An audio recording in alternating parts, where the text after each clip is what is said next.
Oi, pessoal. Eu sou o Dr. Júlio. Eu sou médico, sou assistente da Clínica Geral do Hospital das Clínicas da Faculdade de Medicina da USP, sou médico da avaliação de risco cirúrgico, sou um dos coordenadores do RACE-ID, que é o grupo de pesquisa em saúde da população negra, e sou doutorando do programa de pós-graduação em saúde coletiva da Faculdade de Medicina da USP.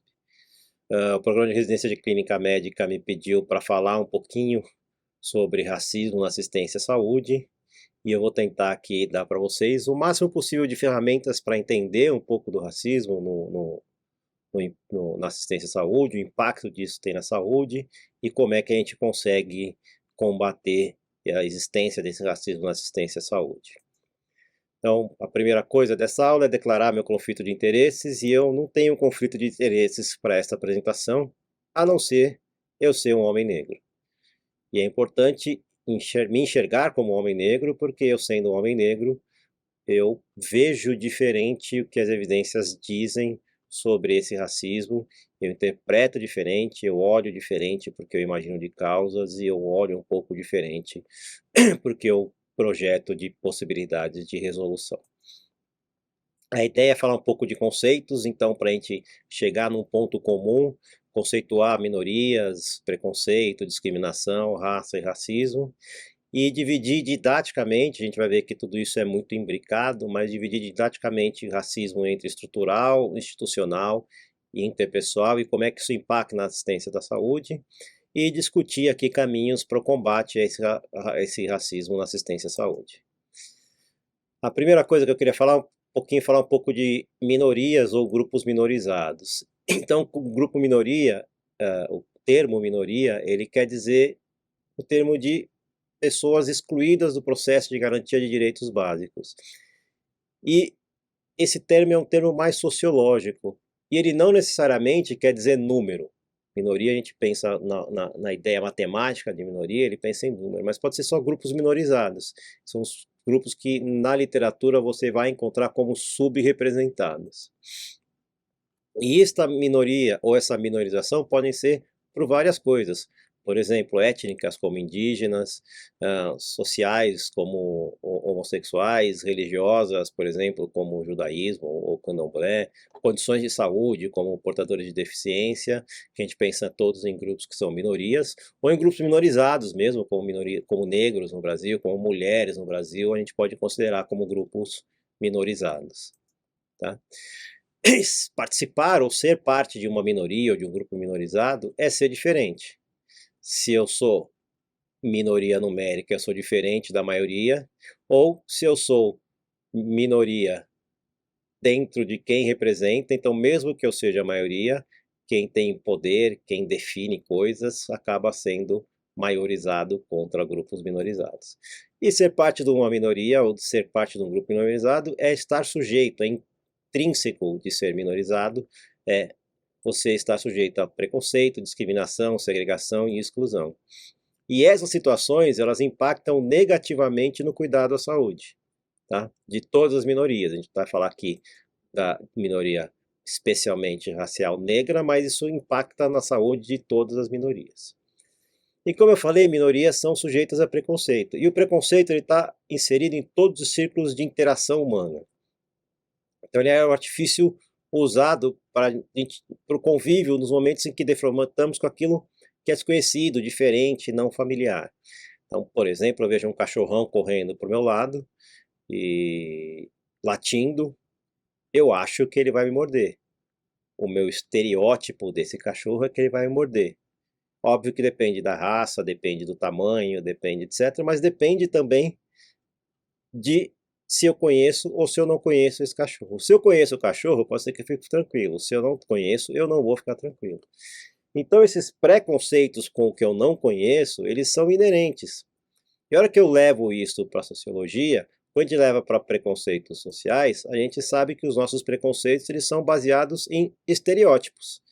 Então, a mulher não sabe dirigir, a loira é burra, o oriental tem que saber de informática e o negro é ladrão. Então, quando eu olho estereótipos, especialmente da população negra, a maior parte desses estereótipos são negativos. São estereótipos que me levam a uma discriminação negativa. Por que a gente está falando de discriminação? De novo, a hora que eu falo de discriminação, conceito matemático, eu penso em discriminar, mostrar que é diferente. Quando eu penso discriminação do ponto de vista social, eu penso em alguma coisa que causa desigualdade ou injustiça, basicamente pelo fato de você pertencer a um determinado grupo. E aí a gente está falando de minorias. Tá? E isso anula ou prejudica o reconhecimento, ou o gozo, ou o exercício em pé de igualdade de direitos fundamentais. Então, a hora que eu uso o meu preconceito para cometer algum tipo de discriminação, eu estou causando algum tipo de prejuízo. E se eu estou falando de raça, a discriminação racial é igual ao racismo. Tá? E aí, falando um pouco de raça, antes de falar de racismo, é importante eu entender o conceito de raça, primeiro, como conceito sócio-histórico. Então, quando eu vejo aqui momentos da classificação de raça americana, desde lá do século XVI, desculpa, século XVIII, até aqui, início do século XX, século XXI, você vê que a classificação de raça ela vai mudando, tá? Ao longo do tempo. Então, por exemplo, desde livres, escravos, até aqui brancos, hispânicos, pretos, asiáticos, indígenas nativos, pessoas do Havaianas ou das ilhas do Pacífico, outras que não classificaram, etc. Então, raças biológicas não mudam ao longo do tempo. Eu posso ter outras raças, descobrir outras raças, mudar a raça ao longo do tempo eu não posso. Eu sempre uso o termo, o exemplo de cachorros, por exemplo. Um poodle é um poodle aqui na China, na Coreia, nos Estados Unidos, na França, ele sempre vai ser um poodle, tá? Ele não muda. Então por isso que eu tenho raças de cachorro, eu não tenho raças humanas. A raça humana é uma só. E além de um conceito sócio-histórico, ele é um conceito sociopolítico. E como é um conceito sociopolítico, isso muda dependendo de onde eu estou na história e dependendo de onde eu estou geograficamente. Então, por exemplo, no Brasil também, a hora que eu falo dos censos, desde lá do século XIX, eu vejo que definiam, por exemplo, a população em livre e escrava, e dentro disso tinham diferenciações. Por exemplo, eu tinha a raça cabocla, que sumiu em algum momento. Tá? Aqui, por exemplo, em 40, qualquer outra pessoa que tinha outras respostas diferentes de branco, amarelo e parda era considerada como parda nas respostas. Então, o quanto da população negra está aqui nessas outras respostas. Da população indígena, por exemplo, está aqui dentro das outras respostas. Aqui eu começo a dividir em branco, preto, amarelo e parda. E aí eu vou colocar indígena só a partir aqui dos anos 2000. E aí, esta divisão dos anos 2000 é que é a divisão que é atual hoje no IBGE entre branco, preto, pardo, amarelo e indígena. Mas quando a gente olha para esse conceito de raça, a gente vê que isso é determinado com cor, né? Por isso que chama cor-raça, ou quesito, quando a gente preenche aqui no Brasil. Então, branco, preto, amarelo, pardo, tudo isso são cores. E aqui, quando a gente fala de cores, eu vou pensar em cor da pele. Este aqui é um guia Skin Tone de 2023, que ele tem 138 tons de pele, baseado em 4.000 retratos de seres humanos, realizado em 18 países. Então é um guia muito amplo das possibilidades de tom de pele. E a gente imaginar que a classificação de raça ela está baseada só na cor da pele é meio ilusório, apesar de ser assim o critério do IBGE. Tá? Por exemplo, a hora que eu pego esse Pantone e olho aqui tons de pele iguais, eu imagino que eu vou ter pessoas da mesma raça. E isto não necessariamente é diferente. Pela heteroidentificação, esta pessoa aqui, pelos traços físicos, pelo cabelo, é diferente dessa outra pessoa aqui também pelos traços físicos, pelo cabelo, pelo olho, pelo nariz. Então, achar que a classificação de raça é especificamente pelo tom de pele é ilusório. Então, aqui uma outra tonalidade de pele também em duas pessoas que têm raças diferentes. E aí também baseadas no cabelo, no nariz, nos olhos, além da cor da pele. Então a cor da pele, apesar da classificação da raça dizer isto, ele é só uma base para você se classificar como raça. É óbvio que você vai classificar sua raça com traços fenotípicos e outros traços também, por exemplo, traços culturais, traços religiosos, traços de convivência. Então é isso que vai fazer você definir a sua raça. E aí, quando eu vou para 5 raças do IBGE, isso aqui é uma tabela do manual do entrevistador do censo de 2022, eu preciso pensar na raça do jeito que está definido pelo IBGE. Então, branca, preta, amarela, parda e indígena. E apesar de ter outros motivos para se declarar, é assim que eu vou pedir para a pessoa se declarar. Então, o que o IBGE dizia? Para a pessoa que se declarar branca, é geralmente descendentes de europeus. A pessoa que se declara preta, descendente de africanos.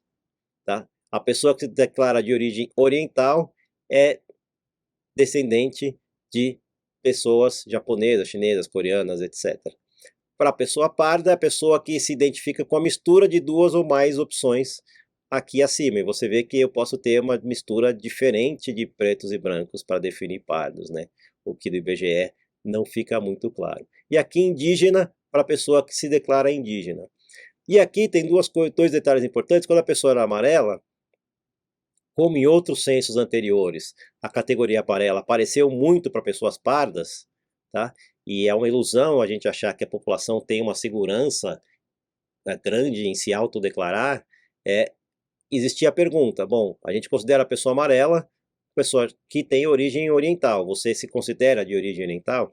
E aí o paciente a pessoa poderia corrigir a sua raça para amarela. E aqui, quando a pessoa se declarava indígena, era orientado eu perguntar qual etnia indígena ela pertencia. Pataxó, Yanomami, etc. Então, para registro de pessoas que se declaram indígenas, eu sempre pergunto qual a etnia ela se declara. E sempre o gold standard, quer dizer, a definição de raça é a autodeclaração. Então eu sempre tenho que perguntar para a pessoa sobre sua autodeclaração de raça. E aí, a partir disso, eu olho para o Brasil e vejo que a gente é um Brasil, principalmente hoje, uma predominância de pessoas pardas, com 45,3%, seguido de pessoas brancas, de pretos, de indígenas e de amarelos. E aqui eu estou falando de raça o tempo inteiro, e vocês viram que eu não falei de negros, né? Porque a definição do IBGE não coloca negros como raça inicial, mas ele coloca como uma classificação que junta a classificação de pretos e pardos.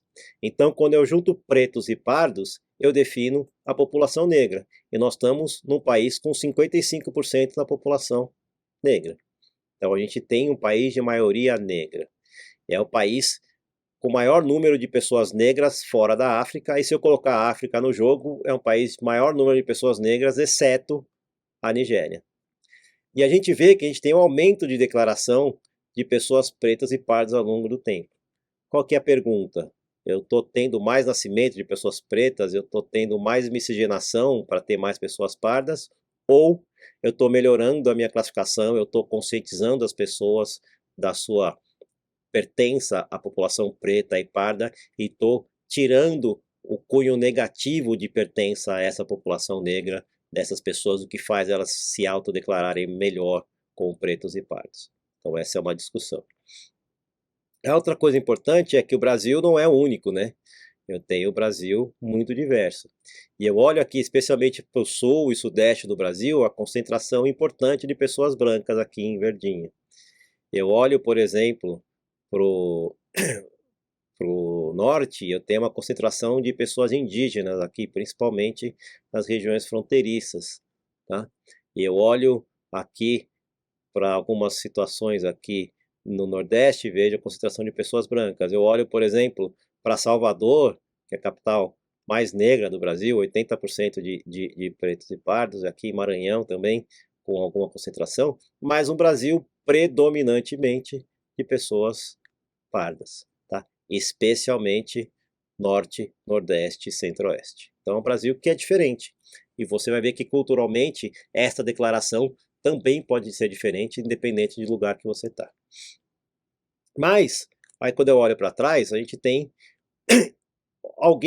algumas pessoas que, através de uma pseudociência, definiram uma hierarquia entre as raças, dizendo que algumas raças eram superiores, outras raças eram inferiores. E, a partir do momento que eu defino hierarquia entre as raças, e era uma pseudociência mesmo, às vezes medir circunferência craniana, essa doutrina vê uma raça pura com o direito de dominar as outras raças, tá? Dominar através de atitudes hostis, etc. Então, este é o conceito de racismo. Eu tenho uma raça que é melhor, uma raça que é pior, então eu considero ela pior e eu trabalho para subjugar essa raça e tornar muito claro que essa raça é pior, tá? E aí, quando eu vou para a estrutura do Brasil, eu preciso lembrar que a estrutura do Brasil ela é baseada na escravidão. Eu tenho 4 séculos de escravidão, quase, contra um século e pouquinho sem escravidão. E a gente faz pensar que a escravidão está muito longe. A minha avó tem 100 anos e ela é filha de escravos. Então, apesar de ser muito longe, parece que é muito longe para algumas pessoas, mas não é muito longe. E aqui, principalmente na Lei Áurea, aqui a gente interrompe a escravidão através da Lei Áurea sem nenhum tipo de política de inclusão da população negra na sociedade.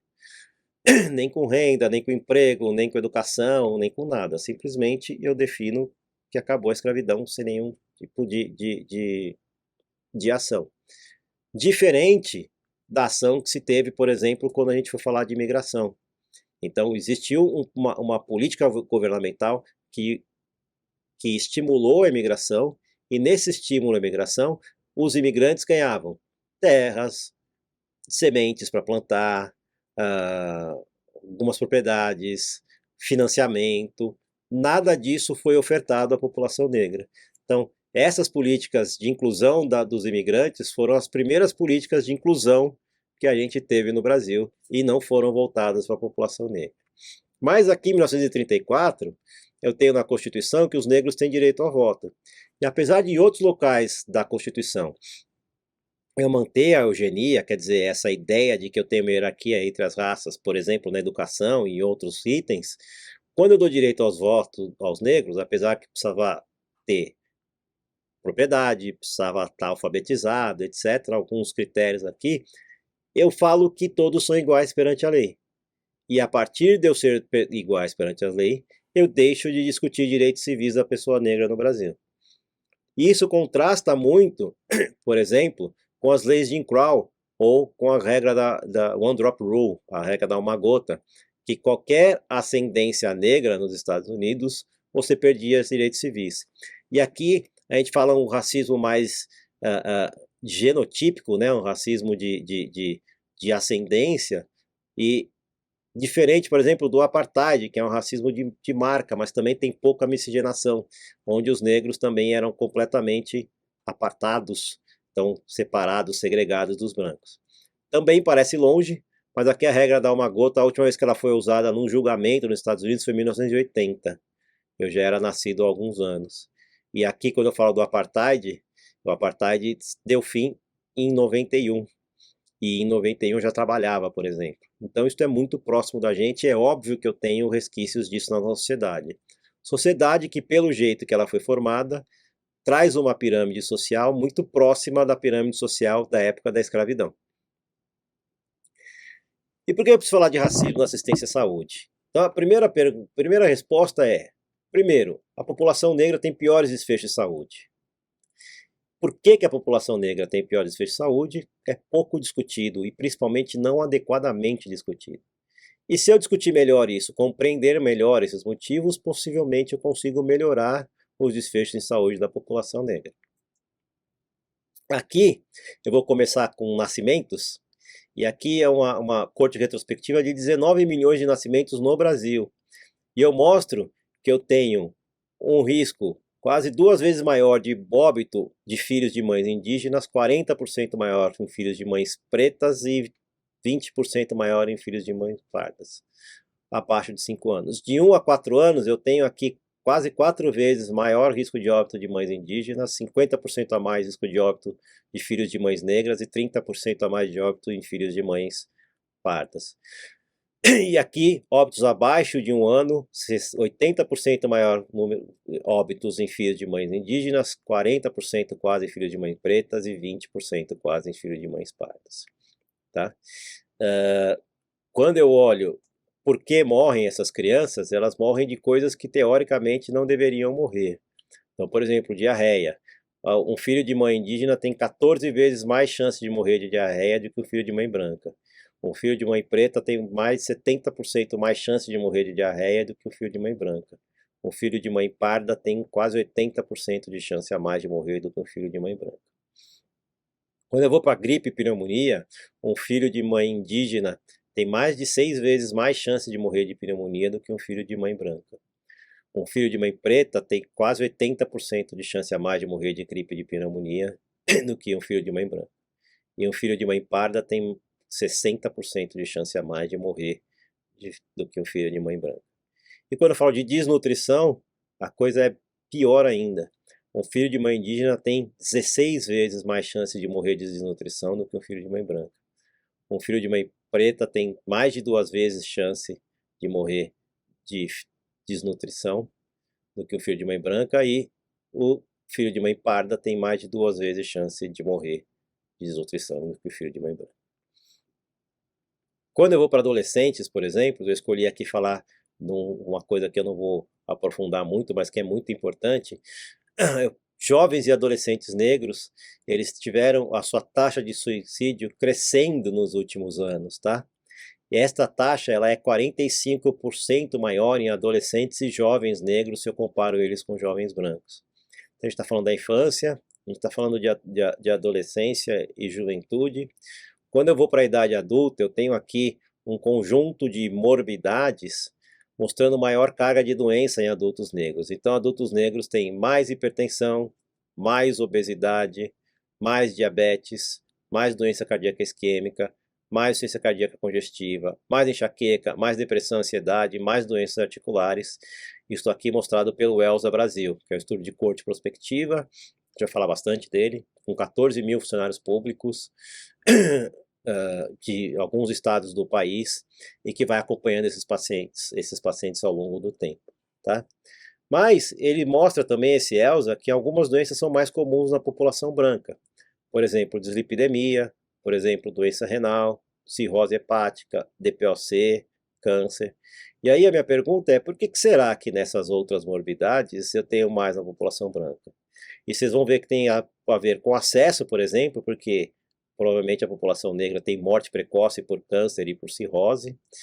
Vocês vão ver que tem a ver com o diagnóstico, de como eu faço o diagnóstico de doença pulmonar ou doença renal, essas coisas aqui são autorreferidas, e tem a ver com acesso à saúde quando eu falo de dislipidemia.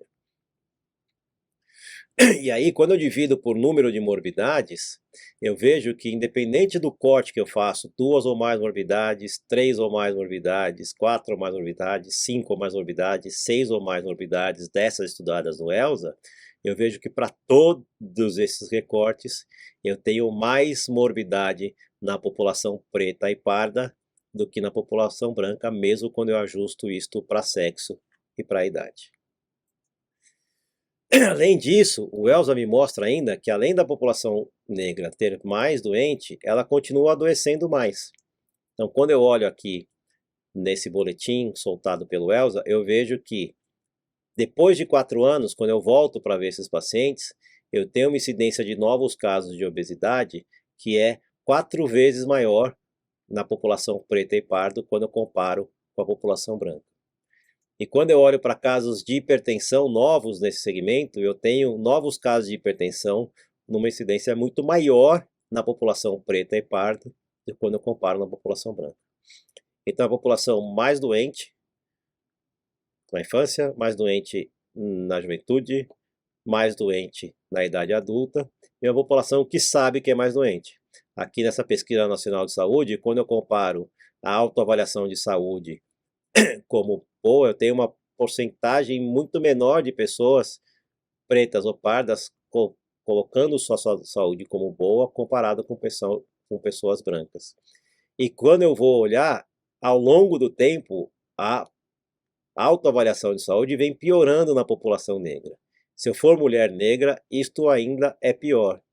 E o Elza mostrou a mesma coisa, tá? Quando eu falo de saúde ruim, eu tenho uma graduação de saúde ruim muito maior na população preta e parda quando eu comparo com a população branca. Então, uma população mais doente, que tem a percepção de saúde ruim, e isto acontece também na velhice. Então aqui esse inquérito municipal de saúde olhou 1.017 idosos, também perguntando a autopercepção de saúde, e de novo a autopercepção de saúde dos idosos pretos e pardos é pior do que a população branca, tá? E pior do que o adulto, tá? Aqui nesse estudo ele só achou hipertensão arterial mais frequente nos idosos negros, mas de novo é um estudo que tem pouco poder, e o quanto também, além do número, o quanto eu tenho de morte precoce nos negros, para diminuir essa incidência dessas doenças aqui nos idosos. A consequência disso é que eu tenho maior mortalidade em qualquer faixa etária da população negra, de 1 a 14 anos, de 15 a 29 anos, de 30 a 59 anos, isso muda aqui em torno dos 70 anos. E muda por quê? Porque a população negra morre precocemente. Aí sobram mais pessoas brancas e elas morrem depois disso. Não é um benefício ter essa mudança de mortalidade neste ponto. E aí eu fico olhando, né? Poxa, mais doença, mais morbidade, mais mortalidade. Por que que tem essa diferença, né? E a pergunta sempre é, a gente sempre culpa muito o acesso, então é difícil, os determinantes sociais de saúde, etc. A gente culpa muito a biologia, a gente fica procurando porque o negro retém mais sal, por causa que veio no navio e sobrevivia quem conseguia reter mais sal, desidratava menos, então eu tenho mais receptor, eu tenho mais sensibilidade do receptor mineral corticoide. Então eu tenho várias discussões biológicas para várias doenças na população negra, mas eu esqueço de discutir o que a gente chama de discriminação, tá? E eu vou mostrar que várias dessas coisas relacionadas a acesso e a biologia também tem a ver com discriminação. E para isso eu vou usar esse estudo aqui do Lancet. Na verdade é uma série, esta série do Lancet, que fala sobre racismo, xenofobia, discriminação e saúde, são 4 artigos, recomendo muito a leitura desses artigos, mas ele traz essa figurinha que eu gosto muito. A primeira coisa, ele fala da consequência geracional, intergeracional do racismo, que ele começa no seu nascimento, que eu mostrei, vai na sua infância, na idade adulta, na idade idosa, e isto é transferido para a sua próxima geração. E você vai ver que, por exemplo, tem uma pesquisa mostrando que eu demoro 9 gerações para mudar socialmente a geração da população negra. Isso causa uma imobilidade social muito grande, e eu não consigo melhorar as determinantes sociais de saúde.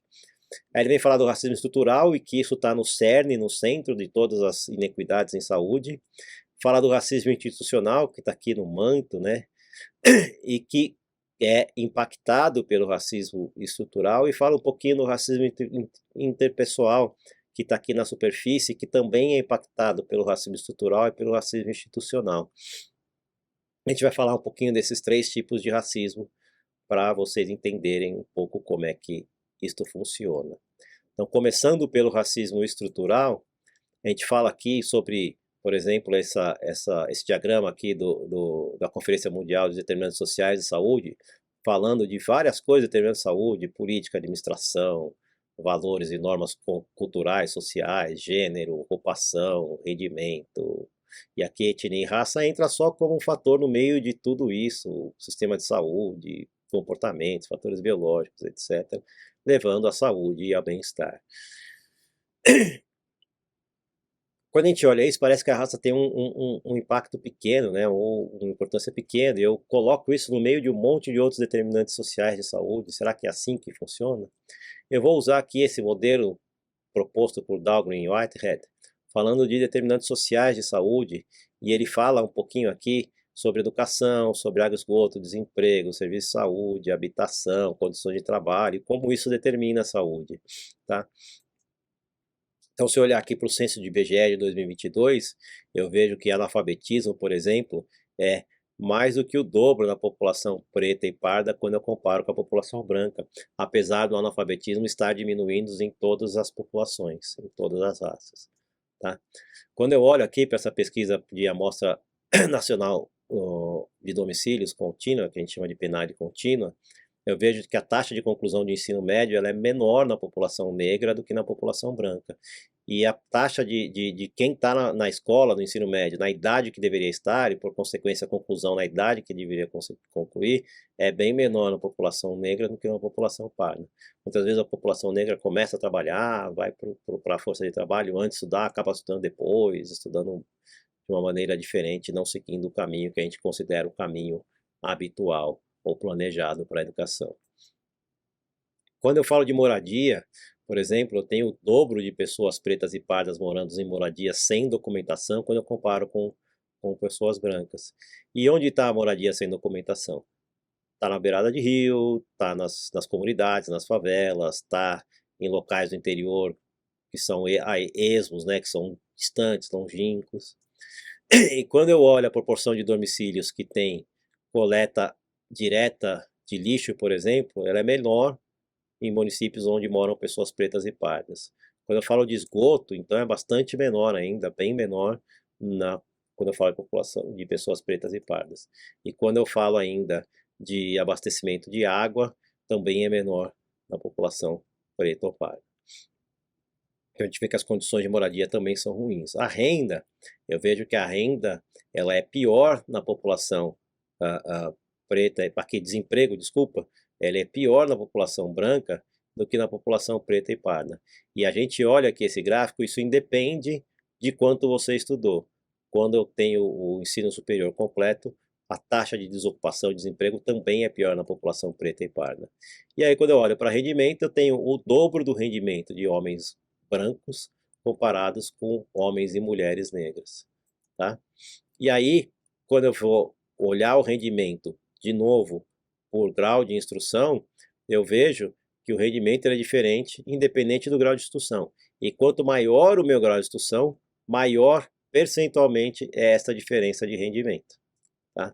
Isto provavelmente porque quando eu falo de cargos gerenciais, que são melhores remunerados e que tomam decisões, eu tenho mais do dobro de pessoas brancas em cargos gerenciais comparado com pessoas negras. A gente fala de violência, a violência também é um desfecho de saúde importante. Então, o óbito por violência, tá? Por homicídios, eu tenho 3 vezes maior o óbito por homicídios na população negra do que na população branca. E a gente vê isto especialmente em homens, mas quando eu falo de mulheres, eu vejo que mulheres pretas também têm o dobro de chance de morrer de homicídio quando eu comparo com mulheres brancas, tá? Eu sempre gostei de ouvir rap, e aí eu sempre lembro de uma música que chama Capítulo 4, versículo 3 dos Racionais, e na introdução dessa música, um rapper chamado Primo Preto falava que a cada 24 minutos morre mais um negro violentamente em São Paulo. E essa estatística não mudou até agora, apesar de tudo que a gente diz de avanço social.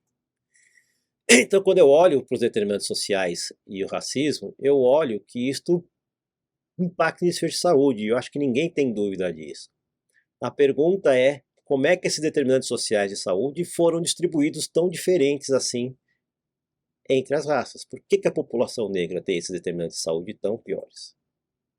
E aqui eu vou falar um pouquinho para vocês dessa corrida de privilégios, que explica um pouquinho por que esses determinantes sociais de saúde foram definidos diferentes e continuam sendo definidos diferentes. Take 2 steps forward if both of your parents are still married. Take 2 steps forward if you grew up with a father figure in the home. Take 2 steps forward if you had access to a private education. Take 2 steps forward if you've never had to worry about your cell phone being shut off. Take 2 steps forward if you've never had to help mom or dad with the bills.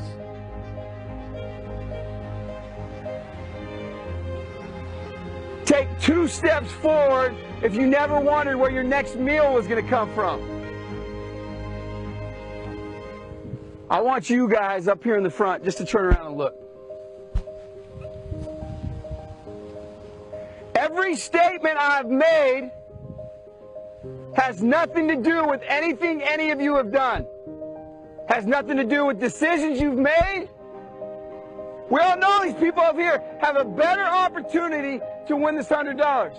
Does that mean these people back here can't race? No. We don't want to recognize that we've been given a head start. But the reality is we have. Now, there's no excuse. They still got to run their race. You still got to run your race. But whoever wins this $100, I think it'd be extremely foolish of you not to utilize that and learn more about somebody else's story. Você vê que aqui nessa corrida dos privilégios ele fala que vai dar $100 para uma corrida, junto um monte de gente num parque público e começa a falar de determinantes sociais sem falar de raça. E a hora que eu falo desses determinantes sociais sem falar de raça, eu separo as pessoas em quem tem mais privilégio e quem tem menos privilégio. E nitidamente as pessoas têm cores diferentes, quem tem mais privilégio e quem tem menos privilégio. E sempre a hora que eu falo de como esses determinantes sociais de saúde foram divididos na sociedade, tem a ver com a consequência disso. Então, não foi aleatoriamente. Não é por um acaso que esses determinantes sociais são divididos dessa maneira. Esses determinantes sociais foram divididos com a lógica da escravidão. E a partir do momento que eu divido isso, a lógica da escravidão, isto me mantém a lógica da escravidão.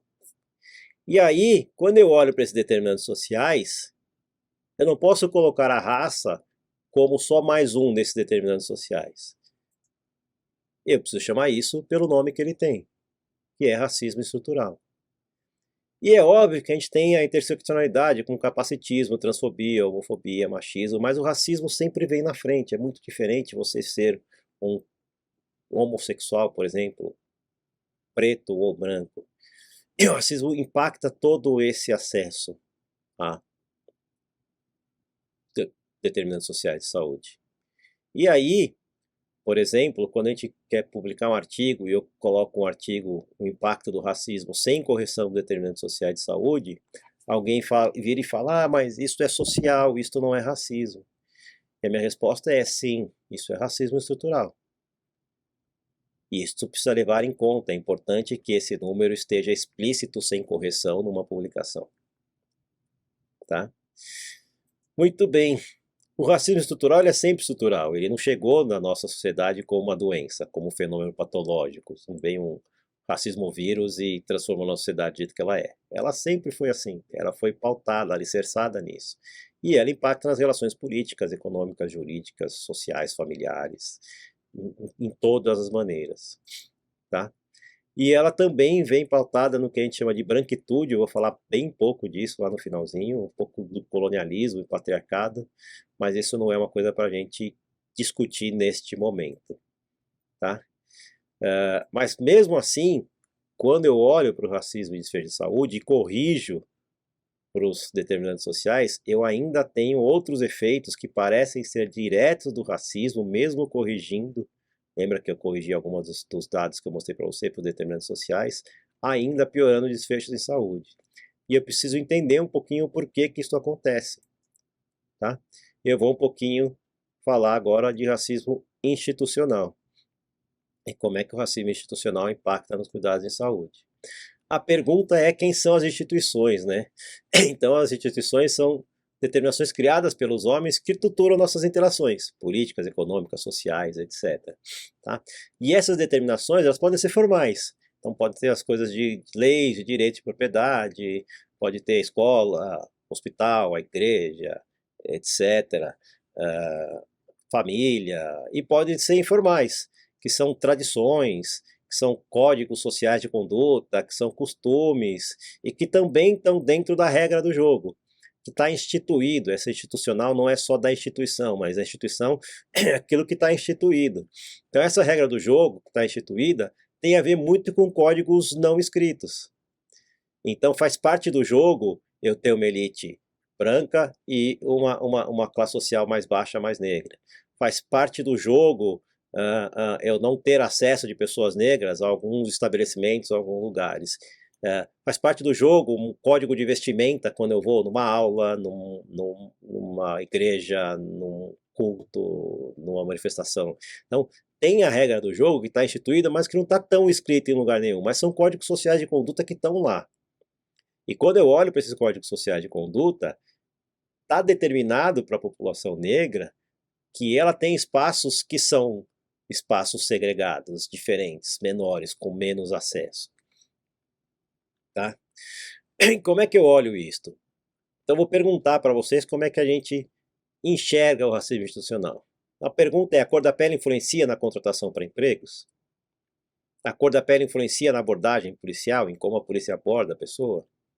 A cor da pele influencia na rigidez da justiça? Se você é negro, ser pobre é pior do que se você for branco? E tem uma pesquisa do Oxfam Brasil que fez essas perguntas. E entre 70% e 80% das pessoas nessa pesquisa sempre respondiam sim para essas perguntas. A minha pergunta, olhando para a saúde, é: será que as nossas instituições de saúde discriminam o paciente negro? Será que ele é pior tratado nas instituições de saúde? E quando eu falo de racismo na assistência, é uma pergunta que é extremamente relevante. Então, quando eu olho para o racismo na assistência, eu olho para o SUS, que é a nossa principal instituição de saúde no Brasil, que tem um acesso universal, equânime, etc. Então, 70% da população negra usa o SUS como sua principal instituição de saúde. E nesse SUS, a população negra tem menor acesso a atendimento médico, menor acesso a atendimento odontológico, menor acesso a medicações. Quando eu vou olhar, por exemplo, para o puerpério, para a gestação, eu tenho, por exemplo, que uma porcentagem menor de gestantes negras e pardas fazem o pré-natal do jeito que deveria ser, com as consultas de pré-natal adequadas que deveriam ser, quando eu comparo com as pacientes brancas, tá? Quando eu vou ver a mortalidade perinatal materna, as mulheres negras morrem 2 vezes mais que as mulheres brancas no período do puerpério, tá? Quando eu olho a orientação que as pessoas tiveram sobre a amamentação, 78% das gestantes brancas receberam orientação para a amamentação e só 62% das gestantes negras. Então, mesmo o SUS faz bastante diferença na hora de atender. Aqui é um estudo que vai olhar a prevalência de estágios avançados de câncer de mama na população negra ao longo dos anos, tá?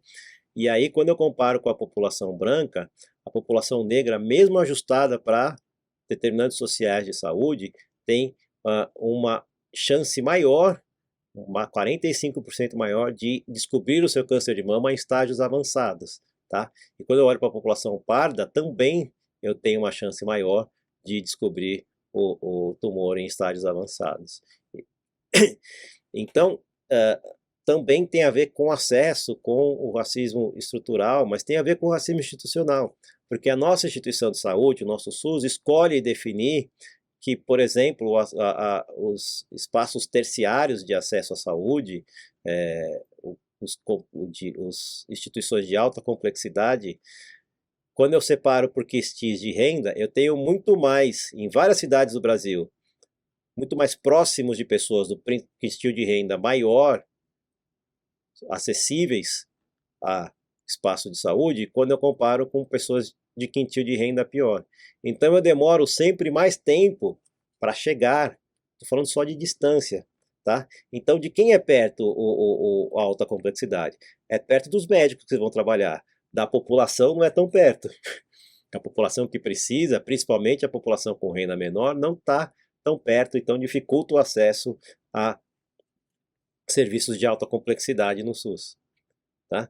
E aqui eu sempre uso esse exemplo para entender como situações que a gente não fala de raça podem se demonstrar, podem demonstrar o racismo institucional, tá? Então aqui são quantas pessoas a gente vacinou em São Paulo contra a Covid.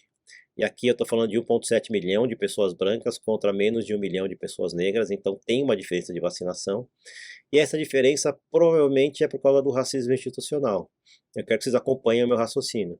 Então, quando eu defini vacinar pessoas acima de 80 anos, quem eu vacinei? Eu vacinei bairros que têm pessoas acima de 80 anos.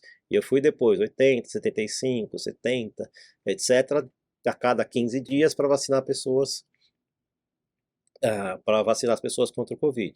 Aqui nesses bairros que eu tenho pessoas de mais de 80 anos, é mais fácil as pessoas ou as pessoas que moram junto fazer home office, não ter dificuldade, não depender de sair de casa para trabalhar, etc. Demorou para chegar aqui, por exemplo, no Jardim Ângela, que é um bairro que tem uma expectativa de vida de 55 anos. Tá? E aí eu olho os óbitos por distrito e eu vejo aqui que os distritos que têm mais população negra, que têm menor expectativa de vida, tiveram maior mortalidade. É esperado isso? Não teria pensado isso num primeiro momento.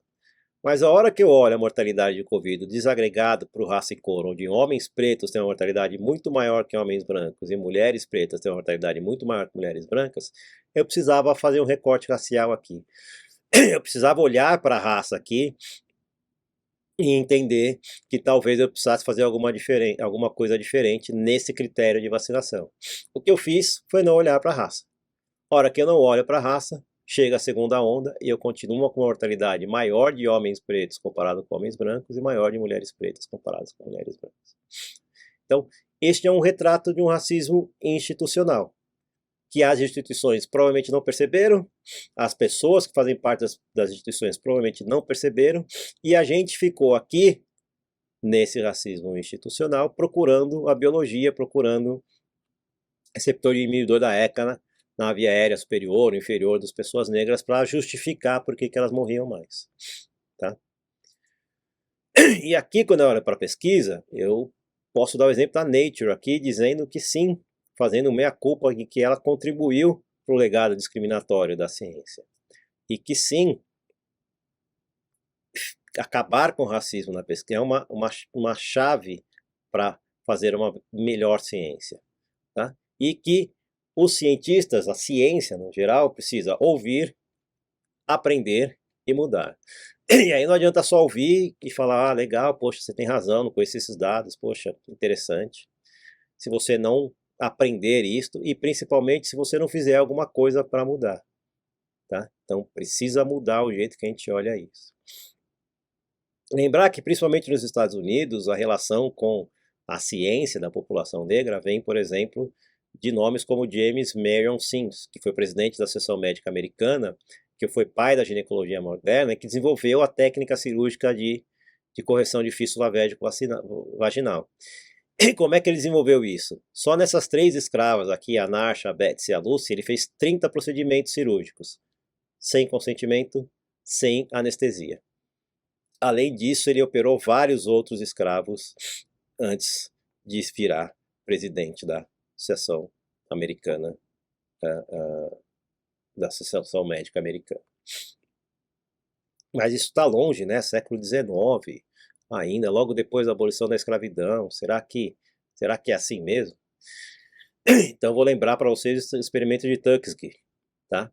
Uma cidade aí onde tinha uma incidência de sífilis relativamente alta, uma cidade com predominância da população negra, e eles pegaram 400 homens com sífilis e 200 saudáveis e foram acompanhando essas pessoas ao longo do tempo.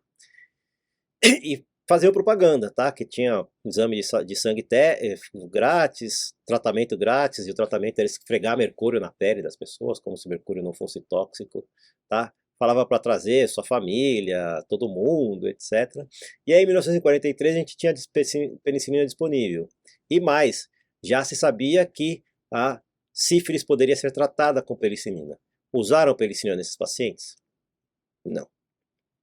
Desses 400 homens com sífilis, em 72, quando interromperam o estudo, tinham 74 vivos. Tá? 128 deles tinham morrido por sífilis ou por algum tipo de complicação da sífilis. 40 esposas desses homens foram infectadas com sífilis. E quase 20 crianças nasceram com sífilis congênita. Essa experiência de saúde histórica que a gente tem. Em 72, eu nasci em 73, não faz muito tempo, gente. Muita gente que vai estar aí assistindo a aula já tinha nascido. Os pais de vocês já tinham nascido. E a hora que eu vou olhar a representação de pessoas negras nos estudos, eu vejo que a representação de pessoas negras é muito baixa. Aqui nos estudos de psiquiatria, às vezes tem alguns estudos mais específicos, especialmente falando de esquizofrenia, de alcoolismo, onde eu coloco mais população negra. Mas se eu tirar esses estudos aqui também, a representação dos pacientes é baixa. Ah, Júlio, mas é só um ano aqui. Tá bom. Essa outra publicação aqui vai olhar 10 anos de inclusão de pessoas nos estudos que aprovaram as principais drogas da década, tá? E aqui tá tudo, tá? Os novos antidiabéticos, anticoagulantes orais, antiagregantes, estão todos os estudos representados aqui. E a representação de pessoas negras continua muito baixo, na média abaixo de 5%, tá? E aí, quando eu olho e falo, ah não, deve ser porque os estudos não são nos Estados Unidos. Então, quando eu saio da América do Norte com a Europa e faço estudos multicêntricos, parece que pior ainda, tá? Ah, tem a ver com a indústria farmacêutica, não quero perder doente, e perder doente quer dizer perder segmento, perder dinheiro, etc. Quando eu vou para estudos que não incluem a indústria farmacêutica, parece que também é pior. Então, é uma tendência dos estudos não incluir pessoas negras. Por que é importante essa inclusão de pessoas negras? Se eu tenho uma representação da minha população no estudo, que eu estou tentando representar o mundo real, e esta população que eu seleciono como critério de inclusão, às vezes não é igual ao meu mundo real, e eu pego essa população no estudo e falo que ela é igual à população, o meu desfecho, ele tem uma força de associação, tá? Mas, a hora que eu devolvo à população esta força de associação dos meus desfechos, ele está superestimado. Por quê? Porque ele não representa o mundo real. Então eu perco essa força de associação, ou diminuo essa força de associação, isso se eu imaginar que a população que eu não estou incluindo no estudo tenham desfechos iguais. Se a população que eu não estiver incluindo no estudo tiver desfecho diferente, eu diminuo ainda o benefício daquele estudo. E quantos estudos que a gente vê que eu tenho NT alto, que eu tenho benefício marginal, ou que o benefício já é duvidoso, e eu olho para esse estudo e eu vejo a não representação da população negra, será que se eu incluir a população negra esse benefício continua? Então, essa é uma pergunta que é importante da gente responder. Aqui eu trouxe um exemplo de um boletim do IEPS, que é o Instituto de Estudos de Política de Saúde. A gente fala de pesquisa, a gente sempre fala de pesquisa pensando em publicar, em revista científica, mas a pesquisa para a produção de dados e para a produção de políticas de saúde é importante. Eu vou pegar aqui mortalidade por acidentes de motocicleta, e eu vou ver a identificação de raça nos registros. E aqui, em torno de 2012, eu tinha mais de 50% de registros que não tinham raça, tá? E aí, quando eu ia para a mortalidade dividida por raça, a mortalidade era exatamente igual entre pretos e brancos, entre negros e brancos. Aí eu comecei a melhorar o registro de raça no prontuário. E quando eu diminuo essa perda de registro de raça para 25%, eu aumento em 66% a mortalidade da população negra por acidentes de moto. Então, não ter a raça não é tanto faz. Eu posso determinar política de saúde diferente, eu posso definir risco diferente, tá? Então, perder a raça, que a gente fala de missing data, quer dizer, perder dados para a população negra é muito ruim. E não ter a raça curada também é muito ruim. São 2 estudos que eu participei. Este aqui é dos pacientes do nosso ambulatório de clínica médica geral, os pacientes multimórbidos aqui. A ideia aqui era ver se eles se encaixavam nos novos estudos de diabetes. E este aqui é um outro estudo que a gente fez com pacientes internados por Covid. E aí o que chama atenção nesses estudos é que no nosso ambulatório, quando eu olho o prontuário dos pacientes, 80% das vezes eles são definidos como brancos. E quando eu olhei os pacientes Covid, 70% das vezes eles são definidos como branco. E a gente vê esses pacientes todo dia. Eles não são brancos. Tá? Apesar da autodeclaração, eles não são brancos. Isso incomodou. Apesar de eu ter um pool de pesquisadores nos 2 estudos, este dado da tabela 1 incomodou a quem vê o dado diferente. Tá? Então, o fato de eu ser negro me fez olhar para esse dado com olhares diferentes, e olhares possibilitando uma melhor clarificação do que isto é. E a gente foi fazer uma pesquisa olhando os registros dos pacientes. A gente intencionava olhar 100 registros, a gente acabou olhando 107, 17 vinham de dados externos, mas de 90 pacientes que a gente olhou a coleta do dado raça-cor no serviço de cadastro, 88 foram coletados por heteroidentificação e só 2 por autodeclaração. E dessas coletas, mais de 80% das vezes, os pacientes eram definidos como brancos pela heteroidentificação. E é uma coisa comum nos estudos, esse branqueamento da população, tanto da autodeclaração como na heteroidentificação, quando você vai para os registros de saúde. E aí, tem um estudo que a gente está fazendo lá na CMG, o Race ID, que a gente pegou alguns residentes e pediu para eles fazerem observações durante o atendimento ambulatorial. Então ele olhava o que estava no prontuário, definido como raça, e aqui a gente fala de novo do racismo institucional, tinha negro, por exemplo, no nosso prontuário, agora está mudando, mas a gente fala de pardo, de preto, a gente sabe que negro não é uma categoria que junta os dois, e aí no meu prontuário eu posso colocar negro. Ou ignorado, que o Ministério da Saúde agora tirou a possibilidade de eu colocar ignorado. E aí eu vou comparar com a autodeclaração dos pacientes. E quando eu olho a autodeclaração comparado com o prontuário, a concordância da autodeclaração em pessoas brancas é de 97%. Quando eu vou para pessoas pardas é só de 20%. E quando eu vou para pessoas negras, pretas, 39%. Se eu juntar pretos e pardos por qualquer uma das categorias, negro, pardo, preto, eu atingo 41% de concordância. É muito baixo, para um dado que não deveria ter nenhum tipo de discordância se eu coletasse ele da maneira correta. Muito bem.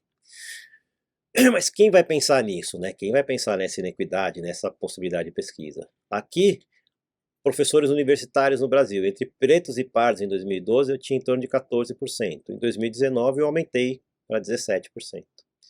Isso não vai criar uma inclusão adequada. E aqui, quando eu olho para a USP, aqui em 2018, eu tinha 5.820 professores, dos quais 129 negros, dos quais só 28 se autodeclaravam pretos. Então, a chance de eu ter mais gente que olhe esses dados com um olhar diferente, ou que pesquise a população, ou que pesquise recortes raciais da população com um olhar adequado, fica difícil. Ah, mas tem as cotas e eu estou aumentando isso. Então a gente coloca com a proporção de estudantes no ensino superior, de acordo com a raça-cor, com as cotas, isso me dá mais ou menos um equilíbrio entre brancos e negros. Diferente de quando eu olho para a rede privada. Tá? E aí, essa diferença também se dá no tipo de curso.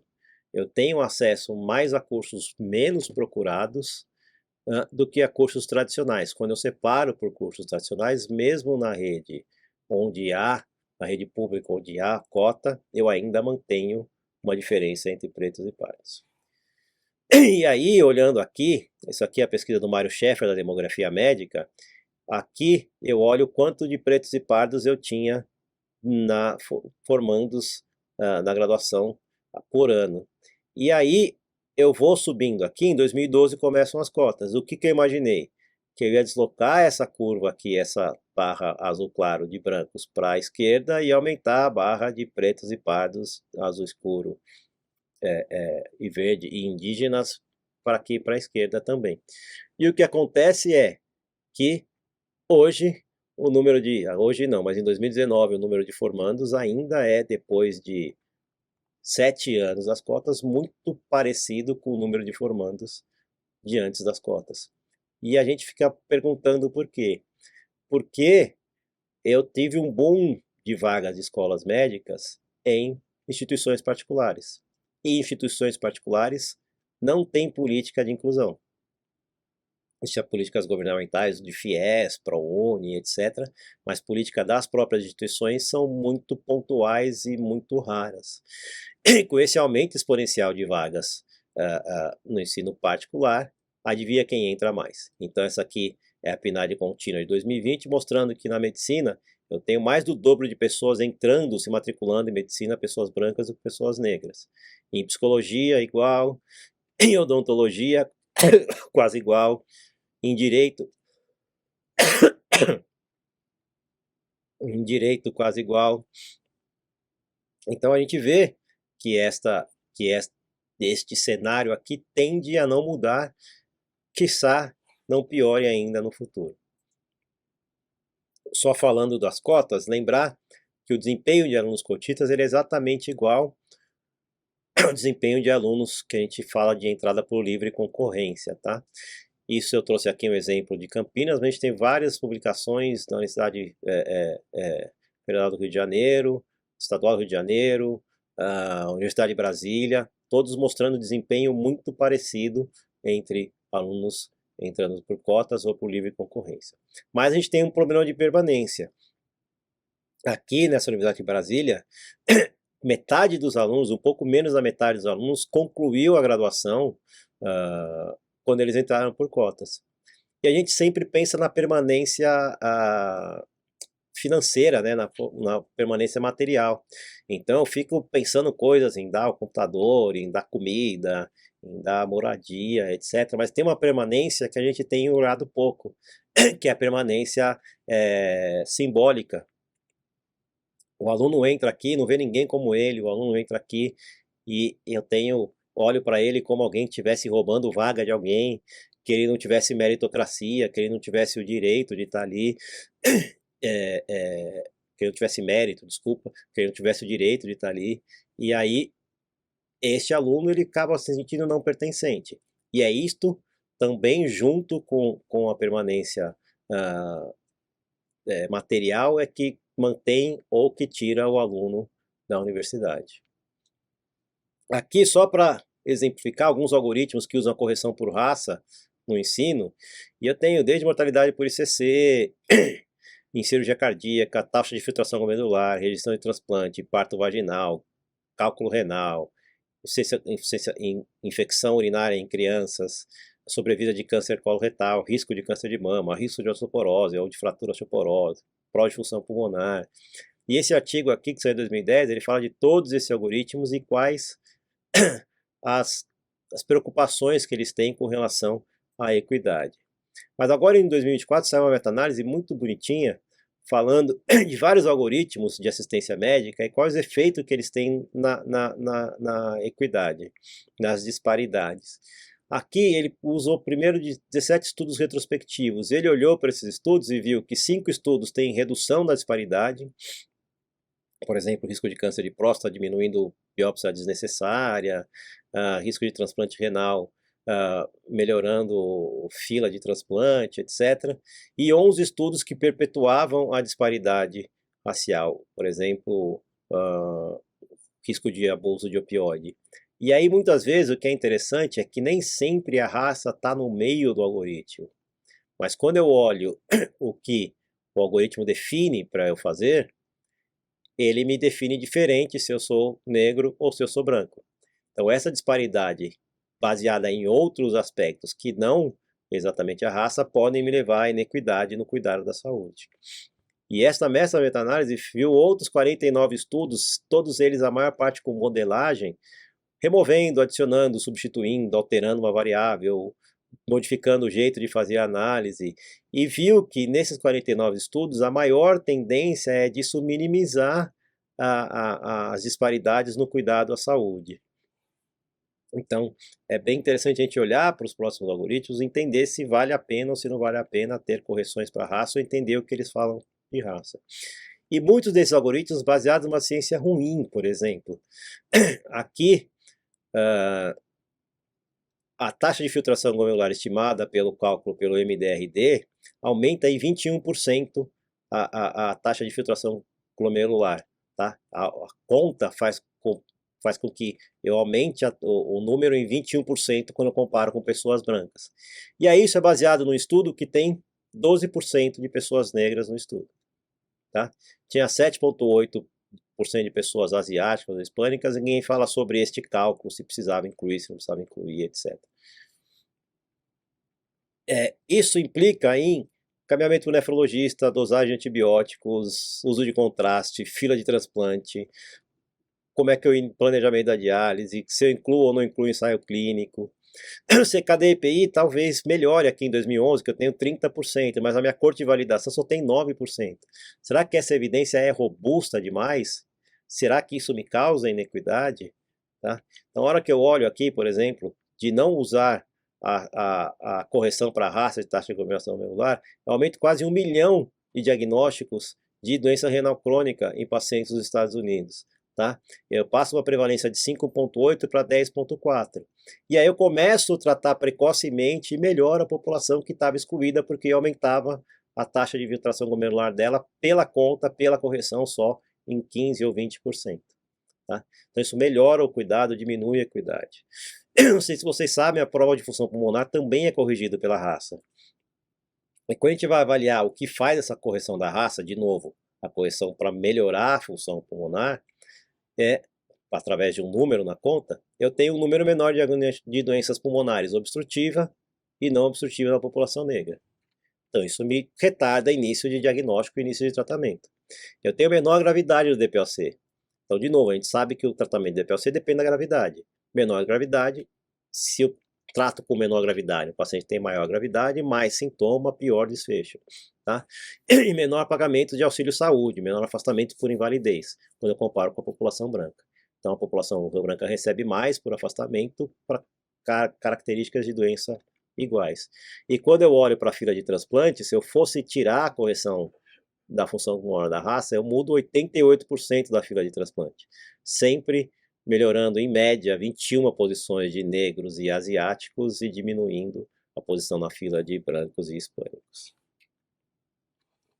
Quando a gente olha a proximetria de pulso, por exemplo, a gente sabe, desde a década de 90, que o oxímetro de pulso funciona pior.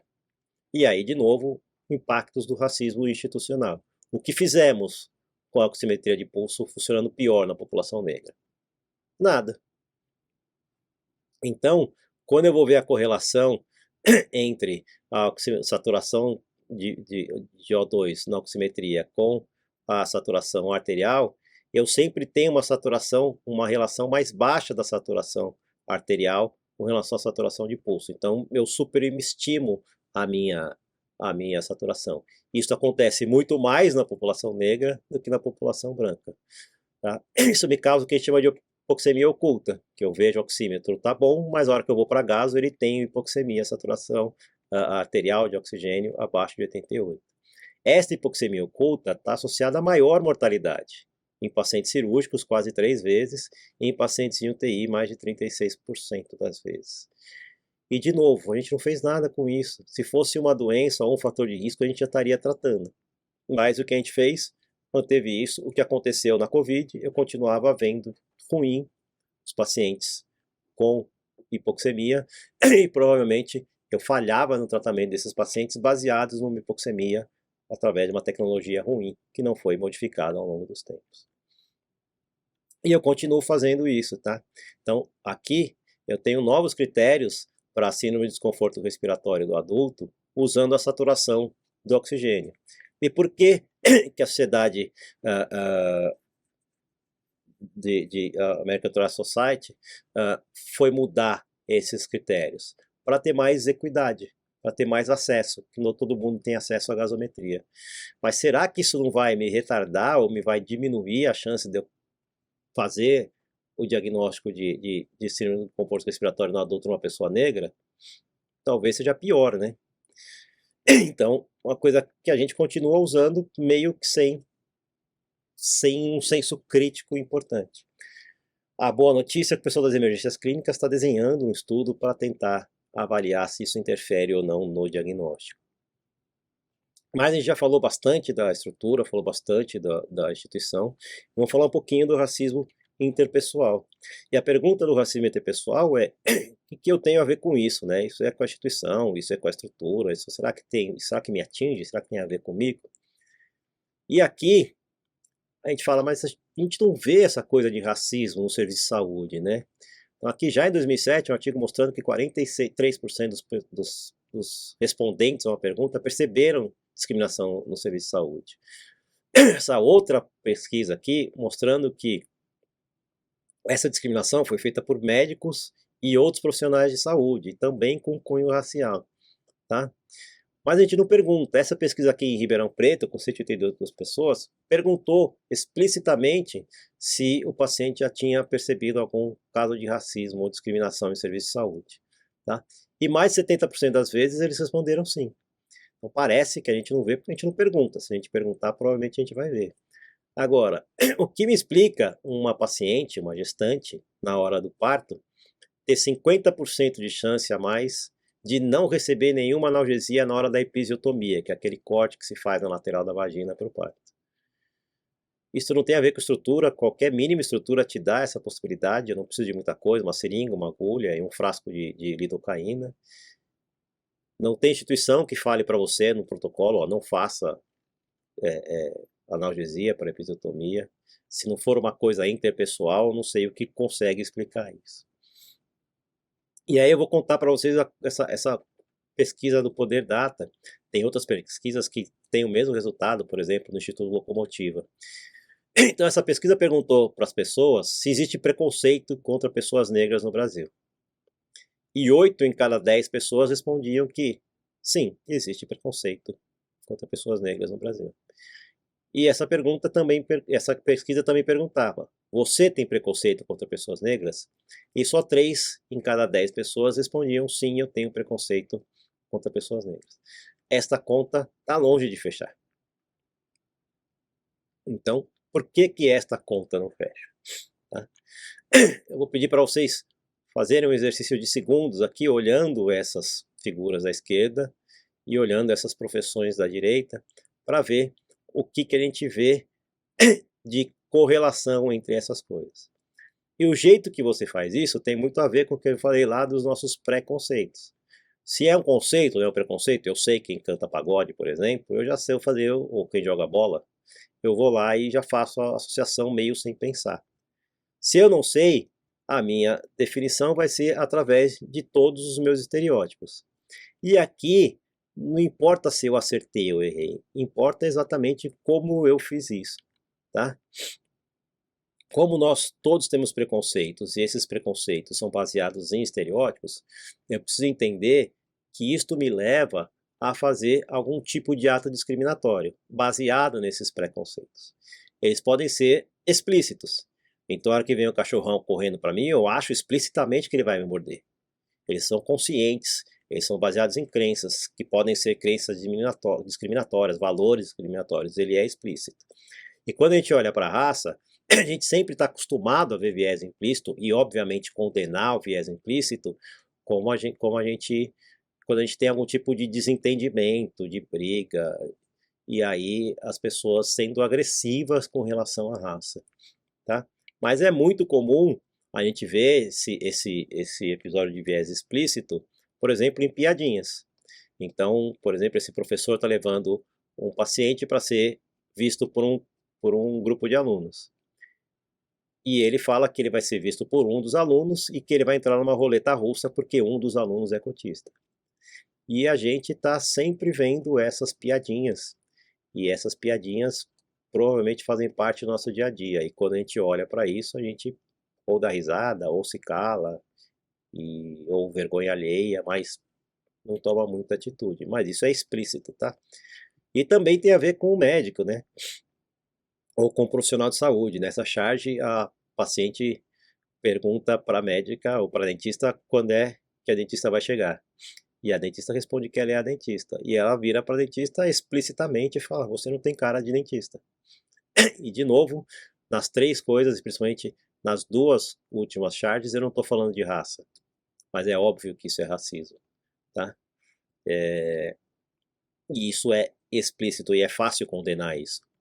Mas grande parte dos atos discriminatórios que eu cometo vem através de vieses que a gente chama de implícitos ou inconscientes, que são associações que alteram a nossa percepção, a nossa atitude de forma inconsciente. Então eu não tomo consciência de que eu estou tendo uma atitude racista, tá? Eu não tenho a intenção de tomar uma atitude racista, mas a partir dessa atitude eu causo algum tipo de discriminação racial e essa discriminação prejudica alguém, mesmo sem ter intenção. Esses vieses implícitos ou vieses inconscientes, eles são colocados na nossa mente muito cedo. E eu vou mostrar aqui para vocês o teste da boneca, que é um teste que foi desenvolvido por Kenneth Clark, ali em 1930, na década de 30, foi publicado na década de 40, e ele já foi repetido em todos os lugares do mundo. E esse teste tem os mesmos resultados em qualquer lugar que já teve a escravidão negra.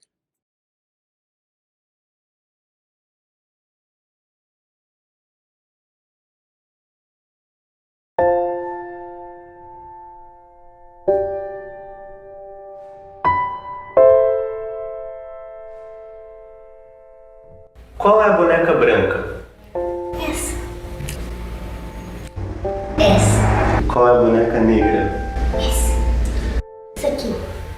Negra. Qual das duas bonecas você acha mais bonita? Tem uma que ela tem sentimento. Essa. Claro que é essa. E por que você acha ela mais bonita? Só por causa do cabelo. A cor dela é mais bonita. Qual boneca você acha feia? Essa. Mas eu achei esses daqui feio. Qual boneca pra você é a mais legal? Essa. Aquela. E qual boneca você acha que é má? Essa aqui por causa do cabelo, da pele, do olho. Tem cabelo bagunçado, não gosto muito da cor dela. O que te incomoda na cor dela? A cor eu não gosto muito. Que eu não gosto também da minha cor. Que é a mesma cor dela. Você não gosta da sua cor? Por quê? Porque eu não gosto muito de negra. E pra você, qual das duas bonecas é boa? Essa. Por que ela é boa? Ela tem cabelo bonitinho, ela tem pele mais clarinha. O cabelo, o vestidinho das duas. E a cor de pele, né? Qual das duas bonecas você acha que se parece mais com você? Aquela. Essa. Diz pra mim, qual boneca que se parece mais com você? Essa daqui. Você. Essa aqui.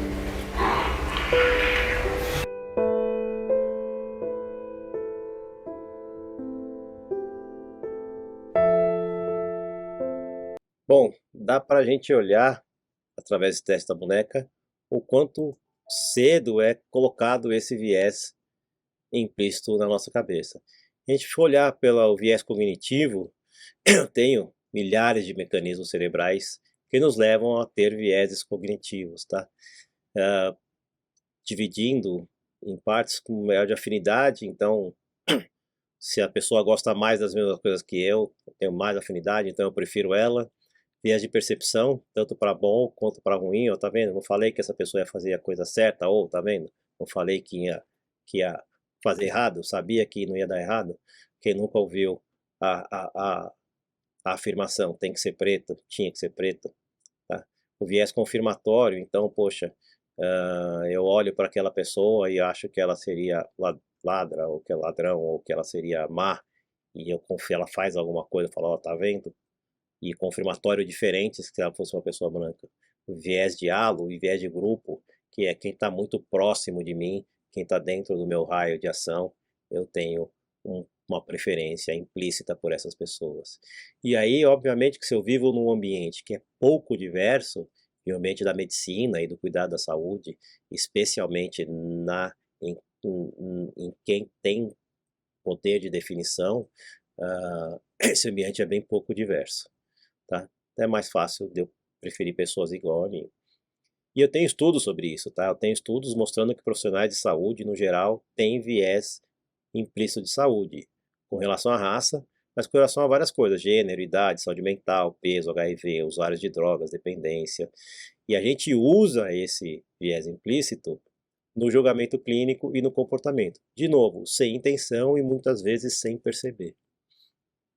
Tem um teste para fazer isto, esse teste é usado no estudo RACE-ID, a gente vai usar ainda com os residentes, mas ele faz associação de pessoas negras com características boas ou mais através de um teclado, e ele consegue medir o tempo de associação e ver se eu tenho preferência por pessoas pretas ou pessoas brancas. Tá? Esta outra meta-análise de 15 estudos, 14 usando o teste de associação implícita para medir viés implícita, ela mostrou que, de novo, o profissional de saúde tem viés moderado a favor de pessoas brancas, tá? E quando essas pessoas com viés se referem a afro-americanos, referem eles como menos colaborativos, menos aderentes e menos responsáveis. Então, eu coloco nesse paciente a culpa ou a responsabilidade da não adesão, a não colaboração, da não responsabilidade com a doença dele, e provavelmente eu faço isso mais com pessoas negras do que com pessoas brancas, tá? Este aqui é um resultado parcial do estudo RACE-ID que a gente levou para o Congresso Brasileiro de Educação Médica, mostrando que os nossos residentes, 114 que responderam ao teste de associação implícita, 65% dele tem preferências por pacientes brancos. E aí eu agradeço os residentes porque eles preenchiam o teste e contavam para a gente como é que era o resultado desse teste através do formulário, e isso bate muito com o que diz a literatura. Então provavelmente eles foram verdadeiros em contar para a gente em como era esta preferência por pacientes brancos, tá? Quando eu falo de viés interpessoal implícito, o resultado disso são microinsultos ou microinvalidações, tá? Então, atribuições de menor inteligência, nossa, você é médico, nossa, você é coordenador, nossa, você é que faz a prova. Então, sem intenção de agredir, mas, no fundo, cidadania de segunda classe, nossa, mas você é brasileiro, você nasceu em São Paulo, nossa, interessante. Nossa, você não tem cara de mineiro, você tem cara de nordestino. Você tem cara... E, de novo aqui, sem nenhum tipo de juízo de valor, com menor valia para quem é nordestino, para quem é mineiro, porque lembrando que esses vieses raciais também têm a ver, como eu mostrei lá, na distribuição social. Então, como eu tenho mais pessoas negras no Nordeste, no norte de Minas, etc., é muito comum eu ser associado com pessoas desta região e menos com pessoas da região sul e sudeste, tá? É bonito eu andar de crucifixo, por exemplo, com o cabelo cortatinho. Se eu tivesse um black ou se eu andasse com uma guia de santo, as pessoas provavelmente falavam, nossa, ele é do Candomblé, ou ele é do Umbanda, etc. O quanto que isto é. Suposição de status criminal. Então, várias vezes eu estava em vários lugares na rua. Outro dia não me deixaram entrar no prédio, trocou o porteiro e não me deixaram entrar no prédio. Isso é corriqueiro. Toda vez que troca o porteiro, ele pergunta meu nome, qual apartamento. Alienação em sua própria terra. Então, tem muito a ver com essa cidadania aqui de segunda classe. Colorblindness, que é, poxa, eu não vejo raça. E se você não vê raça, você não vê todo o impacto da raça na minha vida, não vê todo o impacto da raça na saúde e provavelmente você vai estar tomando decisões erradas. O mito da meritocracia, então, olhando lá para a corrida dos privilégios, a gente vê que não todo mundo sai do mesmo lugar, então a meritocracia é só um dos parâmetros que eu tenho que usar nessa avaliação, e usar o mérito, na verdade, é só um dos passos que eu tenho que usar nessa avaliação, não usar especificamente o método como definidor de tudo. E a negação do racismo individual, que é, eu não sou racista. E aí eu mostrei para vocês, através do viés racial implícito, inconsciente, o viés inconsciente, que todos nós somos racistas. Eu posso inventar um nome bonitinho para isso, como viés racial implícito, mas no final das contas isso chama racismo interpessoal. E aqui um outro estudo pegando 18 médicos negros e 112 pacientes, 18 médicos brancos, 102 pacientes negros, com também viés implícito a favor de pessoas brancas, produzindo uma comunicação menos acolhedora, menos centrada no paciente, menos confiança e menor adesão ao tratamento. E a gente vai para o desfecho, né? Eu preciso ver se, tá bom, viés implícito associado com desfechos. Essa meta-análise com 15 estudos também mostrou que viés implícito a favor de pessoas brancas está relacionado com pior relação médico-paciente, pior decisões sobre o tratamento, pior aderência e piores desfechos em saúde. E esta outra meta-análise de 42 estudos também, e esses estudos aqui tinham casos clínicos, tinham simulações e tinham também atendimentos, uma pior associação de viés implícito a favor de pessoas brancas com a relação médico-paciente referida tanto pelo paciente quanto pelos observadores externos, tá? Respostas ao tratamento favoreciam pacientes brancos nas simulações clínicas. Então, por exemplo, um exemplo dessas simulações eu tinha que trombolizar o paciente e o paciente negro recebia menos trombólise que o paciente branco, tá? E diagnóstico diferente, recomendação de tratamento diferente, número de perguntas para o paciente diferente, número de exames solicitados diferentes. Então a gente vê que viés implícito, apesar de não ter intenção, não ter dolo, eu preciso olhar para isto como uma coisa a ser melhorada, porque isso piora o cuidado do meu paciente. E como é que o paciente percebe isso? Então aqui é um estudo americano, onde ele olha e vê como é que ele se sente discriminado no serviço de saúde, tá?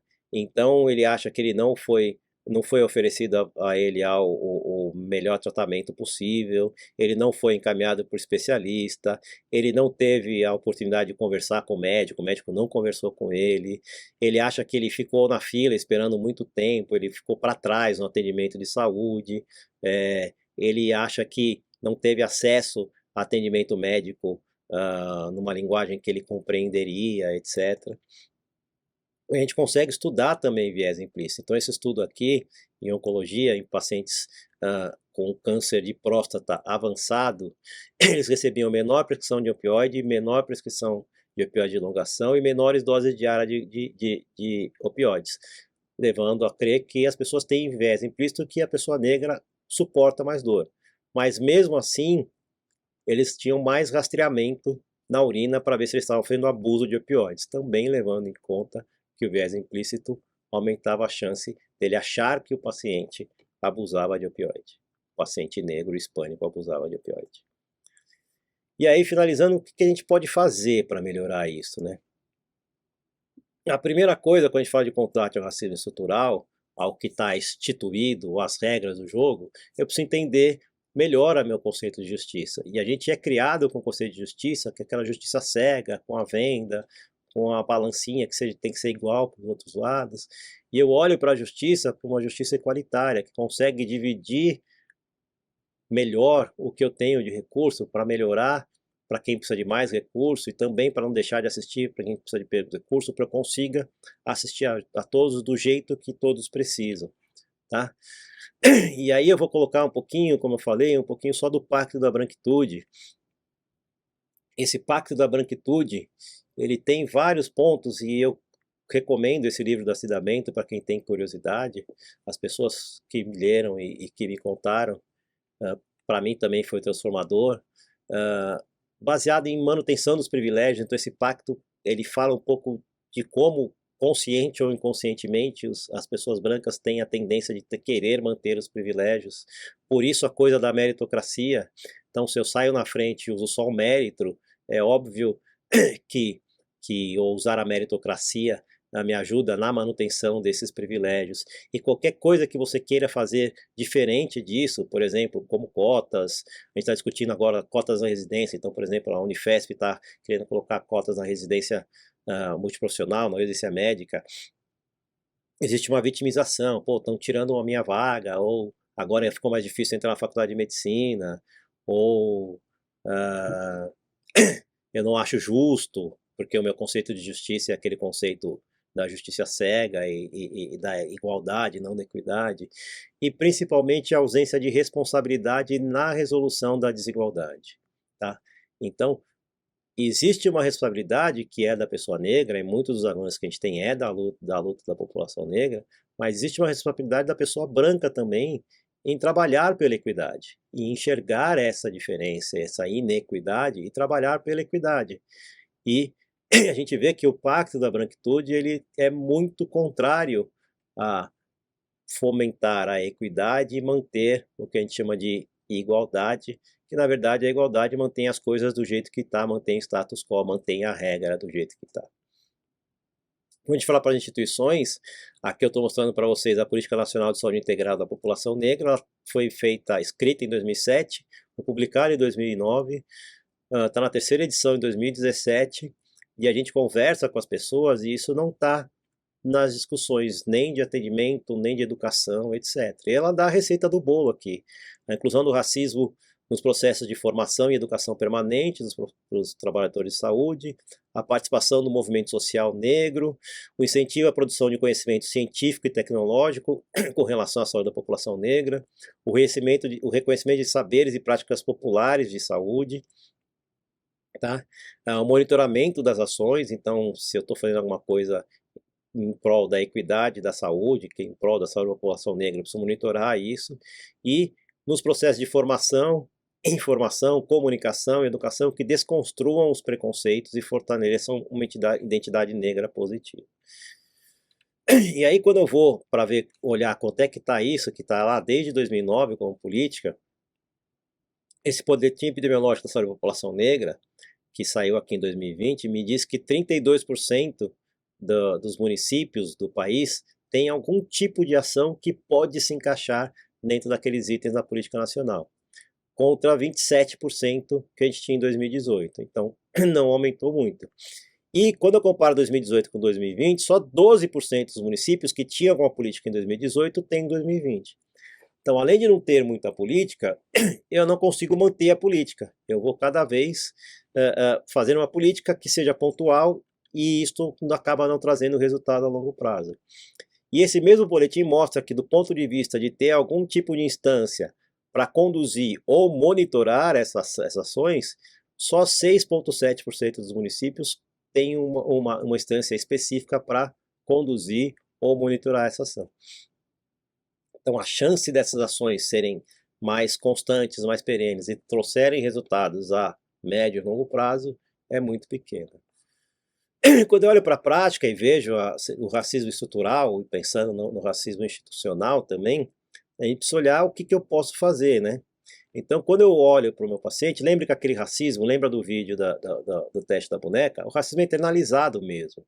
A pessoa negra também tem, muitas vezes, este sentimento de que ela pode menos, de que ela merece menos, ela é agradecida pelo que ela conseguiu e não pelo que ela tem direito, e a gente fomenta muito isso. Quantas vezes eu já ouvi, o paciente tem que dar graças a Deus que ele está aqui, ele tem que dar graças a Deus que ele conseguiu atendimento aqui com a gente, se fosse outro lugar era pior, ele está reclamando muito porque a gente já oferece coisas que ele não teria, e que são direitos dele, então ele também acha isso. Então, muitas vezes, ele tem dificuldades que ele não vai externar para você. Então, você precisa acessar ativamente essas dificuldades. A outra coisa é, para o racismo estrutural, a gente precisa olhar para tudo, né? Então, a minha instituição entra nesse combate, nesse racismo estrutural. Então, eu preciso olhar todo o arsenal que eu tenho. A equipe multiprofissional, farmácia clínica, psicologia, nutrição, enfermagem, recepcionista, telefonista, limpeza, todo mundo precisa olhar para isso, tá? E quem puder te ajudar nisso, tá? A gente tem muita ideia e o costume de olhar a prática, o cuidado em saúde médico-centrado. É o quanto eu aumento, o quanto eu diminuo, o quanto eu introduzo e o quanto eu retiro medicação. E para essa população, o cuidado de saúde é muito mais do que isso. Eu gosto muito desse estudo aqui, que é um estudo da Jordan Lawrence. E a Jordan Lawrence, ela pega esse estudo e divide a medicina em dois tipos de interpretação da raça na medicina, o que ela chama de race-based medicine, que é a medicina baseada na raça, e isso impactando a pesquisa, a educação e a prática clínica, tá? Na pesquisa, usando a raça só como um dado epidemiológico nos estudos, ou como um dado biológico transnacional nos estudos, e isto me leva a uma educação médica racializada por grupos sem entender direito que o racismo impacta nesses grupos e reforçando o conceito da coisa biológica, da aumento de risco nas raças, tá? E isto vai me trazer um cuidado de raça enviesado e estereotipado e clínica racializada que vai ser pior para o meu paciente. Isso vai manter as inequidades raciais. Quando eu olho o Race Conscious Medicine, que nada mais é ter a consciência de como a raça e o racismo impactam na medicina, eu vou analisar os efeitos do racismo estrutural, também no racismo institucional e do interpessoal, vou entender as consequências desse racismo na saúde e vou fazer um cuidado de saúde para suportar e para prover mecanismos de suplantar esse racismo na saúde com a intenção de reduzir inequidades. A gente está falando aqui de medidas de inclusão, eu falei de cotas, mas, por exemplo, a USP agora tem bônus nos concursos para professores, bônus para pessoas negras. A pergunta é se isso é suficiente, mas não deixa de ser uma medida afirmativa.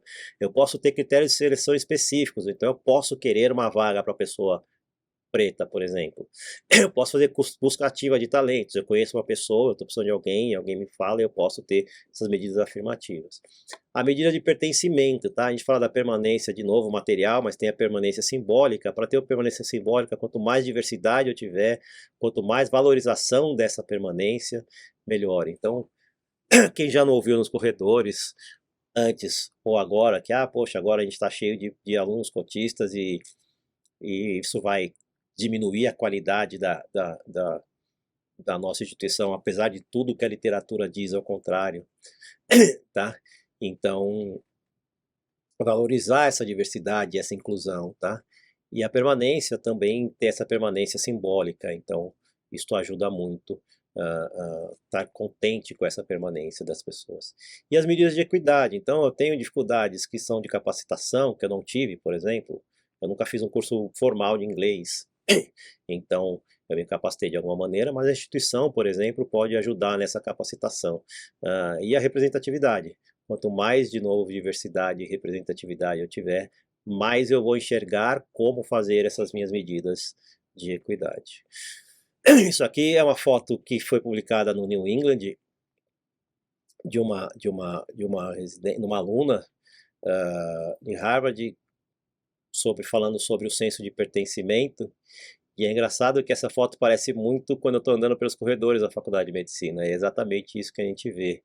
Então esse senso de pertencimento simbólico traz muito do quanto a gente está à vontade no serviço. E essa fala aqui é de uma aluna que foi publicada nesse livro aqui, Rostos e Vozes dos Estudantes Universitários Negros, que foi uma iniciação científica de uma das alunas aqui da faculdade, de algumas alunas da Faculdade de Medicina da USP, junto com a professora Ana Cláudia, da Preventiva, e a fala diz exatamente assim: é muito mais a saúde mental, os sentimentos, como eu me sinto muitas vezes incapaz, ou muitas vezes eu sinto que a minha realidade é muito diferente, que aquele lugar não é para mim, que talvez eu deva desistir, fazer outra coisa, porque eu não me sinto completamente integrada naquele lugar. Eu vejo muita coisa que machuca, muitas violências, muitas coisas que são ditas e não levam em consideração o meu estado psicológico e também o lugar que eu venho, a minha raça. Então é importante eu olhar para isso como eu preciso incluir e acolher uma pessoa dessa mais do que só a coisa material.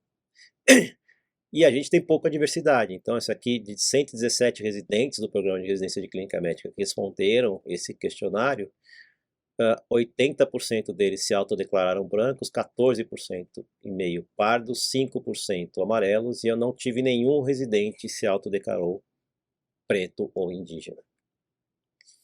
Aqui na Faculdade de Medicina a gente tem aqui feito algumas coisas para tentar o combate ao racismo institucional. Então a gente começa com o Núcleo AIE, que é um coletivo negro que dá apoio aos estudantes de medicina. A gente tem aqui um espaço aberto pelo professor Milton, na disciplina de Clínica Médica do 4º ano, que a gente fala da saúde da população negra. A gente sabe que tem outras inserções curriculares, como a UC0, por exemplo, algumas inserções na medicina preventiva, mas essa aqui é a primeira aula prática que a gente faz, realmente, saúde da população negra, que a gente traz atores negros e que faz uma simulação de atendimento, e que faz uma discussão que é bem interessante. Aí tem a disciplina optativa, que é coordenada também pela professora Ana Cláudia, da Preventiva, que é formação dos profissionais de saúde no combate ao racismo, já atingindo um número grande de pessoas, mas a gente tem pouca participação de alunos da medicina, a gente tem participação de alunos multidisciplinares. Aqui a nossa tentativa aqui é de aumentar a participação de alunos da medicina.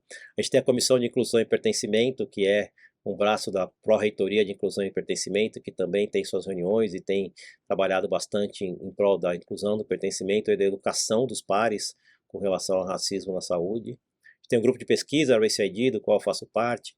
A gente tem feito pesquisas, como vocês já viram, na área de saúde da população negra. Então, aqui está o grupo após uma das reuniões, uma fotinho no corredor da Faculdade de Medicina da USP. A gente tem os simpósios de pesquisa sobre a população negra, a gente fez o segundo em março de 2022, agora a gente já está atrás de fomento para uma terceira edição, e a gente vai tentando institucionalmente fazer esse combate. No HC, a humanização tem um trabalho importante na figura da Kátia como representante. Aí a humanização trouxe, por exemplo, esse projeto Diálogos, e eu fiz algumas palestras, diálogos sobre racismo para os funcionários, era aberta para qualquer um, desde professores até o pessoal da limpeza, e aqui a gente atingiu mais de 250 pessoas nessas aulas, tá? E agora, depois dessas aulas, foi montado um grupo de trabalho de diversidade, que faz, por exemplo, ações como banners para colocar em datas específicas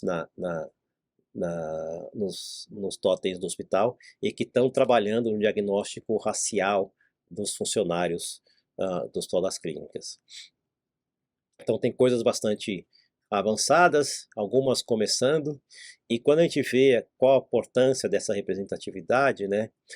Aqui é um estudo olhando os condados dos Estados Unidos e olhando a representação negra nesses condados ao longo do tempo de 10 anos. Metade dos condados não foram elegíveis por estudo porque eles não tinham médicos pretos, tá? Mas a cada 10% de aumento do número de médicos negros nesses condados, eu aumentei em 30 dias a expectativa de vida da população negra. E eu diminuí a diferença entre a mortalidade da população branca com a população negra. A gente fala de mortalidade populacional, a gente sabe o impacto que isso faz, e não foi um aumento expressivo, foi só um aumento só de 10%. Bom, quando a gente fala com o nosso paciente, é importante em algum momento, se é o primeiro contato, principalmente nas anamneses, quer dizer, na história clínica do paciente, você perguntar para ele com qual raça ele se identifica, se você não teve nenhum contato com ele ainda. A gente já mostrou aqui o quanto essa identificação de raça ela se encontra equivocada nos sistemas de informação de saúde, nos prontuários. Então, é interessante a gente entender o quanto isto é importante. E a gente tem medo, né, de perguntar para o paciente, achar que ele vai ficar bravo, etc.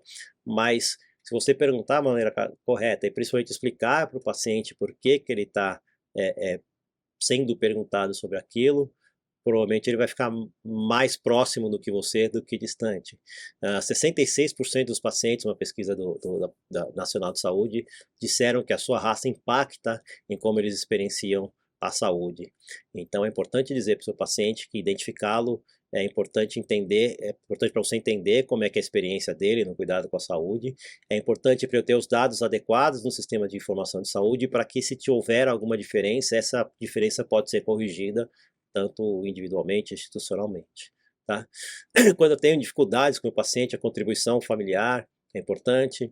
Lembrar que você precisa se comunicar melhor com o seu paciente, então é fácil eu abandonar um paciente diferente de mim, achar que ele não tem jeito, que ele não vai ter educação, não vai ter entendimento para aquilo que eu quero explicar para ele do tratamento, e ter principalmente o que eu chamo de humildade cultural. A gente fala muito de profissionalismo, e dentro do profissionalismo tem várias competências, e a competência cultural é uma delas, mas a gente tem visto na literatura muito o termo humildade cultural ser utilizado. E quando eu falo de humildade cultural da população negra, a primeira coisa que eu preciso entender é que tudo o que eu sei da população negra, ele é estereotipado. Especialmente se eu não convivo com a população negra. Então essa competência cultural que eu tenho a falsa impressão de ter, eu não tenho. E eu gosto muito desse quadrinho que está publicado na Revista Brasileira de Educação Médica, que fala de interculturalidade, é que a primeira coisa que eu preciso fazer é perceber a diferença cultural. Se eu não perceber a diferença cultural, eu não vou perceber o distanciamento social. Então, isto acontece. Se eu não perceber, eu vou ter uma entrevista clínica muito padronizada. E aí, o paciente olha para o profissional e acha que o profissional não está entendendo nada. Não entende os valores dele, não entende a religião, não entende o que ele acredita, não entende o aspecto social da vida dele. O médico segue a entrevista padronizada, focada na doença, não entende o que está acontecendo. O paciente acaba não contando muita coisa, que já que ele não tem entendimento, se eu contar alguma coisa que eu não faço, por alguma coisa cultural, de hábito, ele vai ser julgado. Então, é comum, de repente, você ir conversar com o paciente, junto com o residente, junto com o aluno, e perguntar, poxa, mas o que você come de café da manhã? Quantos pãezinhos? Quantas torradas? Só pode comer tantos pãezinhos, quantas torradas, café sem... E o paciente, ele come, sei lá, cuscuz com carne de sol.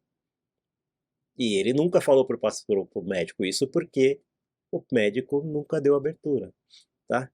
E aí, como ele teme ser julgado, ele acaba não falando, tá? Isto eleva um monte de ansiedade da cultura, da consulta. E essa ansiedade da consulta faz com que a relação já não fica muito boa. E aí, na hora de fazer uma aliança terapêutica, o paciente não devolve uma boa relação. E aí o médico propõe coisas para ele que muitas vezes ele não entende ou que ele não quer fazer e ele é taxado como irresistente pelo médico. E ele se sente incompreendido. E o médico realmente não entende o que está acontecendo, porque ele não teve a competência cultural ou a humildade cultural de entender exatamente o que está acontecendo. O paciente começa a ficar desconfiado do paciente, o médico também começa a ficar, o paciente começa a ficar desconfiado do médico, o médico desconfiado do paciente, o médico para de contar as coisas e o paciente para de contar as coisas e o médico fala, poxa, esse paciente aí não adianta, não faz nada, não faz nada que eu tiro, não consigo fazer nada. Isso traz uma pouca motivação. Pouca motivação vai fazer com que eu não consiga atingir os meus objetivos. E aí tem frustração.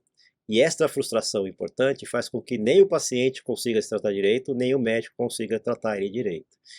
O paciente não vem nas consultas, a aliança terapêutica falha, o paciente esconde coisa, então ele não consegue explicar o que está acontecendo, o médico acaba fazendo um planejamento de tratamento que é diferente do que o paciente precisa.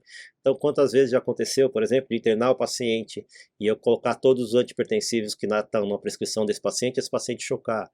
Ou de o paciente estar com 2 unidades por quilo de insulina e você interna e ele usa metade, 1/3 disso.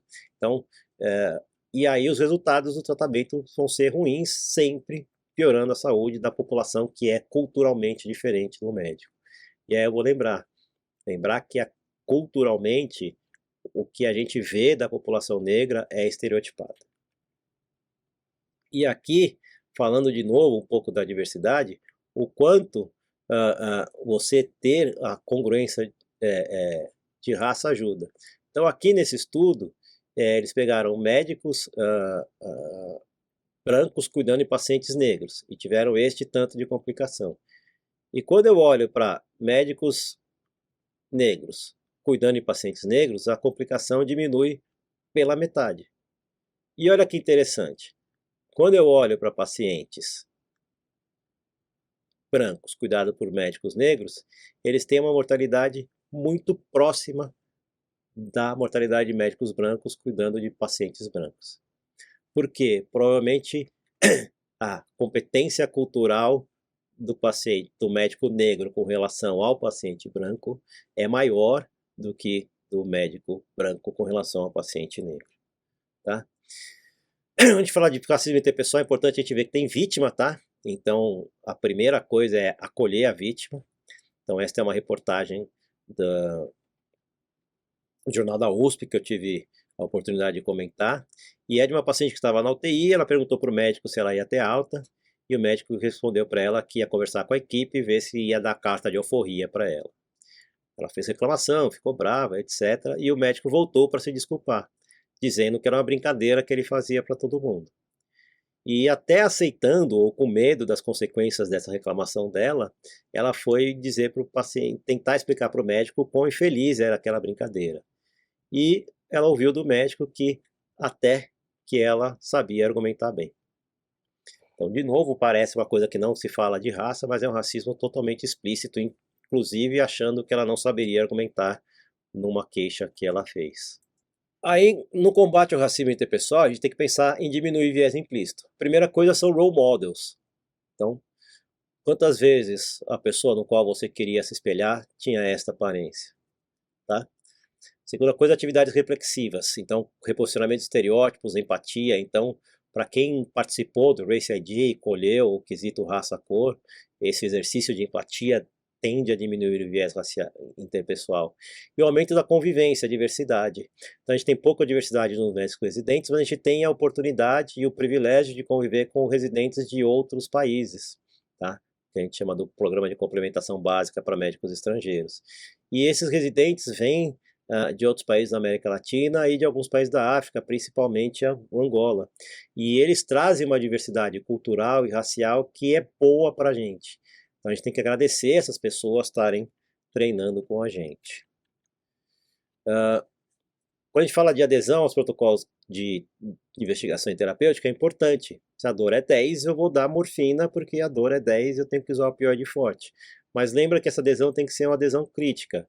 Se os meus protocolos são baseados em uma evidência robusta, eu vou usar. Se eles têm um mecanismo causal plausível para essa diferença, e se implementar esse protocolo que causa ou que tem o aspecto racial envolvido, se isso melhora ou piora a inequidade em saúde, tá? Mas aderir aos protocolos diminui a influência do meu viés implícito nas decisões com os pacientes.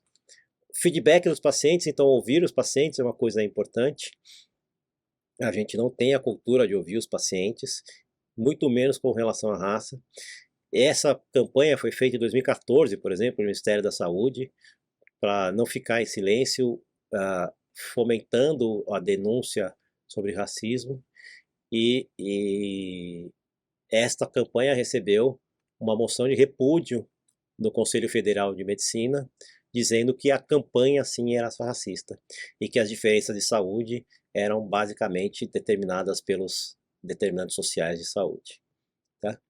E o combate às microagressões. Então, quando a gente fala de combate às microagressões, antes de acontecer, eu preciso ficar atento, tá? E entender como é que eu sou enviesado e como essa meu viés implícito se manifesta, né? Eu tenho que ser sistemático, então eu tenho que usar guidelines, checklists, tenho que ser transparente nas minhas decisões para que isto não seja impactado pelo viés implícito e que todo mundo enxergue o que eu estou fazendo. E seja aberto para alguém falar se você viajou, se você teve alguma atitude de viés implícito, num convívio interpessoal, numa seleção, numa fala, em qualquer momento, e seja aberto para receber a crítica, para usar essa crítica como melhora. E seja aberto para outras experiências. Tente ouvir, tenha aquela humildade cultural, tente aprender um pouco. Lembrar que quando eu falo alguma coisa, eu preciso entender a diferença do impacto e da minha intenção. Muitas vezes eu falo como intenção X e o impacto que causa é completamente Y. E eu às vezes cometo isso dando as aulas e eu prefiro não corrigir, mesmo em aulas gravadas, para a gente entender que eu também tenho os meus viés implícitos e eu também cometo alguns tipos de microagressões e que eu preciso considerar isso como experiência e aprendizado e que eu vou tentar lidar com essas consequências e reforçar e reconstruir a confiança de quem se sentiu ofendido e tentar mudar o meu comportamento. Então isso é importante. Quantas vezes eu já ouvi, por exemplo, que eu não ajo como uma pessoa negra normal, ou que eu pareço branco, negro de alma branca, ou que eu sou muito legal para ser uma pessoa negra. Então todas essas são microagressões que a gente ouve grande parte das vezes como tentativas de elogios. Tem até algumas estruturas de abordagem das microagressões, para você ser sistemático, por exemplo. Eu gosto muito dessa, que a gente para a pessoa e fala, olha, eu sinto isto quando você diz isso por causa disso. Mas precisa estar preparado, nem sempre a pessoa que sofreu a agressão é a pessoa que tem que fazer essa reação às microagressões. Às vezes eu preciso usar a instituição, como a instituição tem ascendência do ponto de vista punitivo ou educacional, a pessoa que cometeu a microagressão, para a gente conseguir fazer isso. E eu só vou mostrar aqui, eu sou clínico e a gente está falando para um canal de medicina interna, né? Mas olha, uma revista de cirurgia publicou sobre isso, tá? E para finalizar, eu vou parafrasear a Angela Davis aqui, numa assistência à saúde racista, não basta não ser racista, é necessário ser antirracista. Tá? Porque se eu for só não racista, eu não diminuo as inequidades que o racismo na assistência à saúde me traz. Tá? Então eu preciso agir a nível interpessoal, Eu preciso ver como é que eu posso colaborar para a ação a nível institucional e ver como é que eu posso colaborar para a ação a nível estrutural, com tudo que a gente já explicou. Era isso que eu tinha para falar, gente. Aqui tá os contatos do Race ID, o grupo de pesquisa, os meus contatos.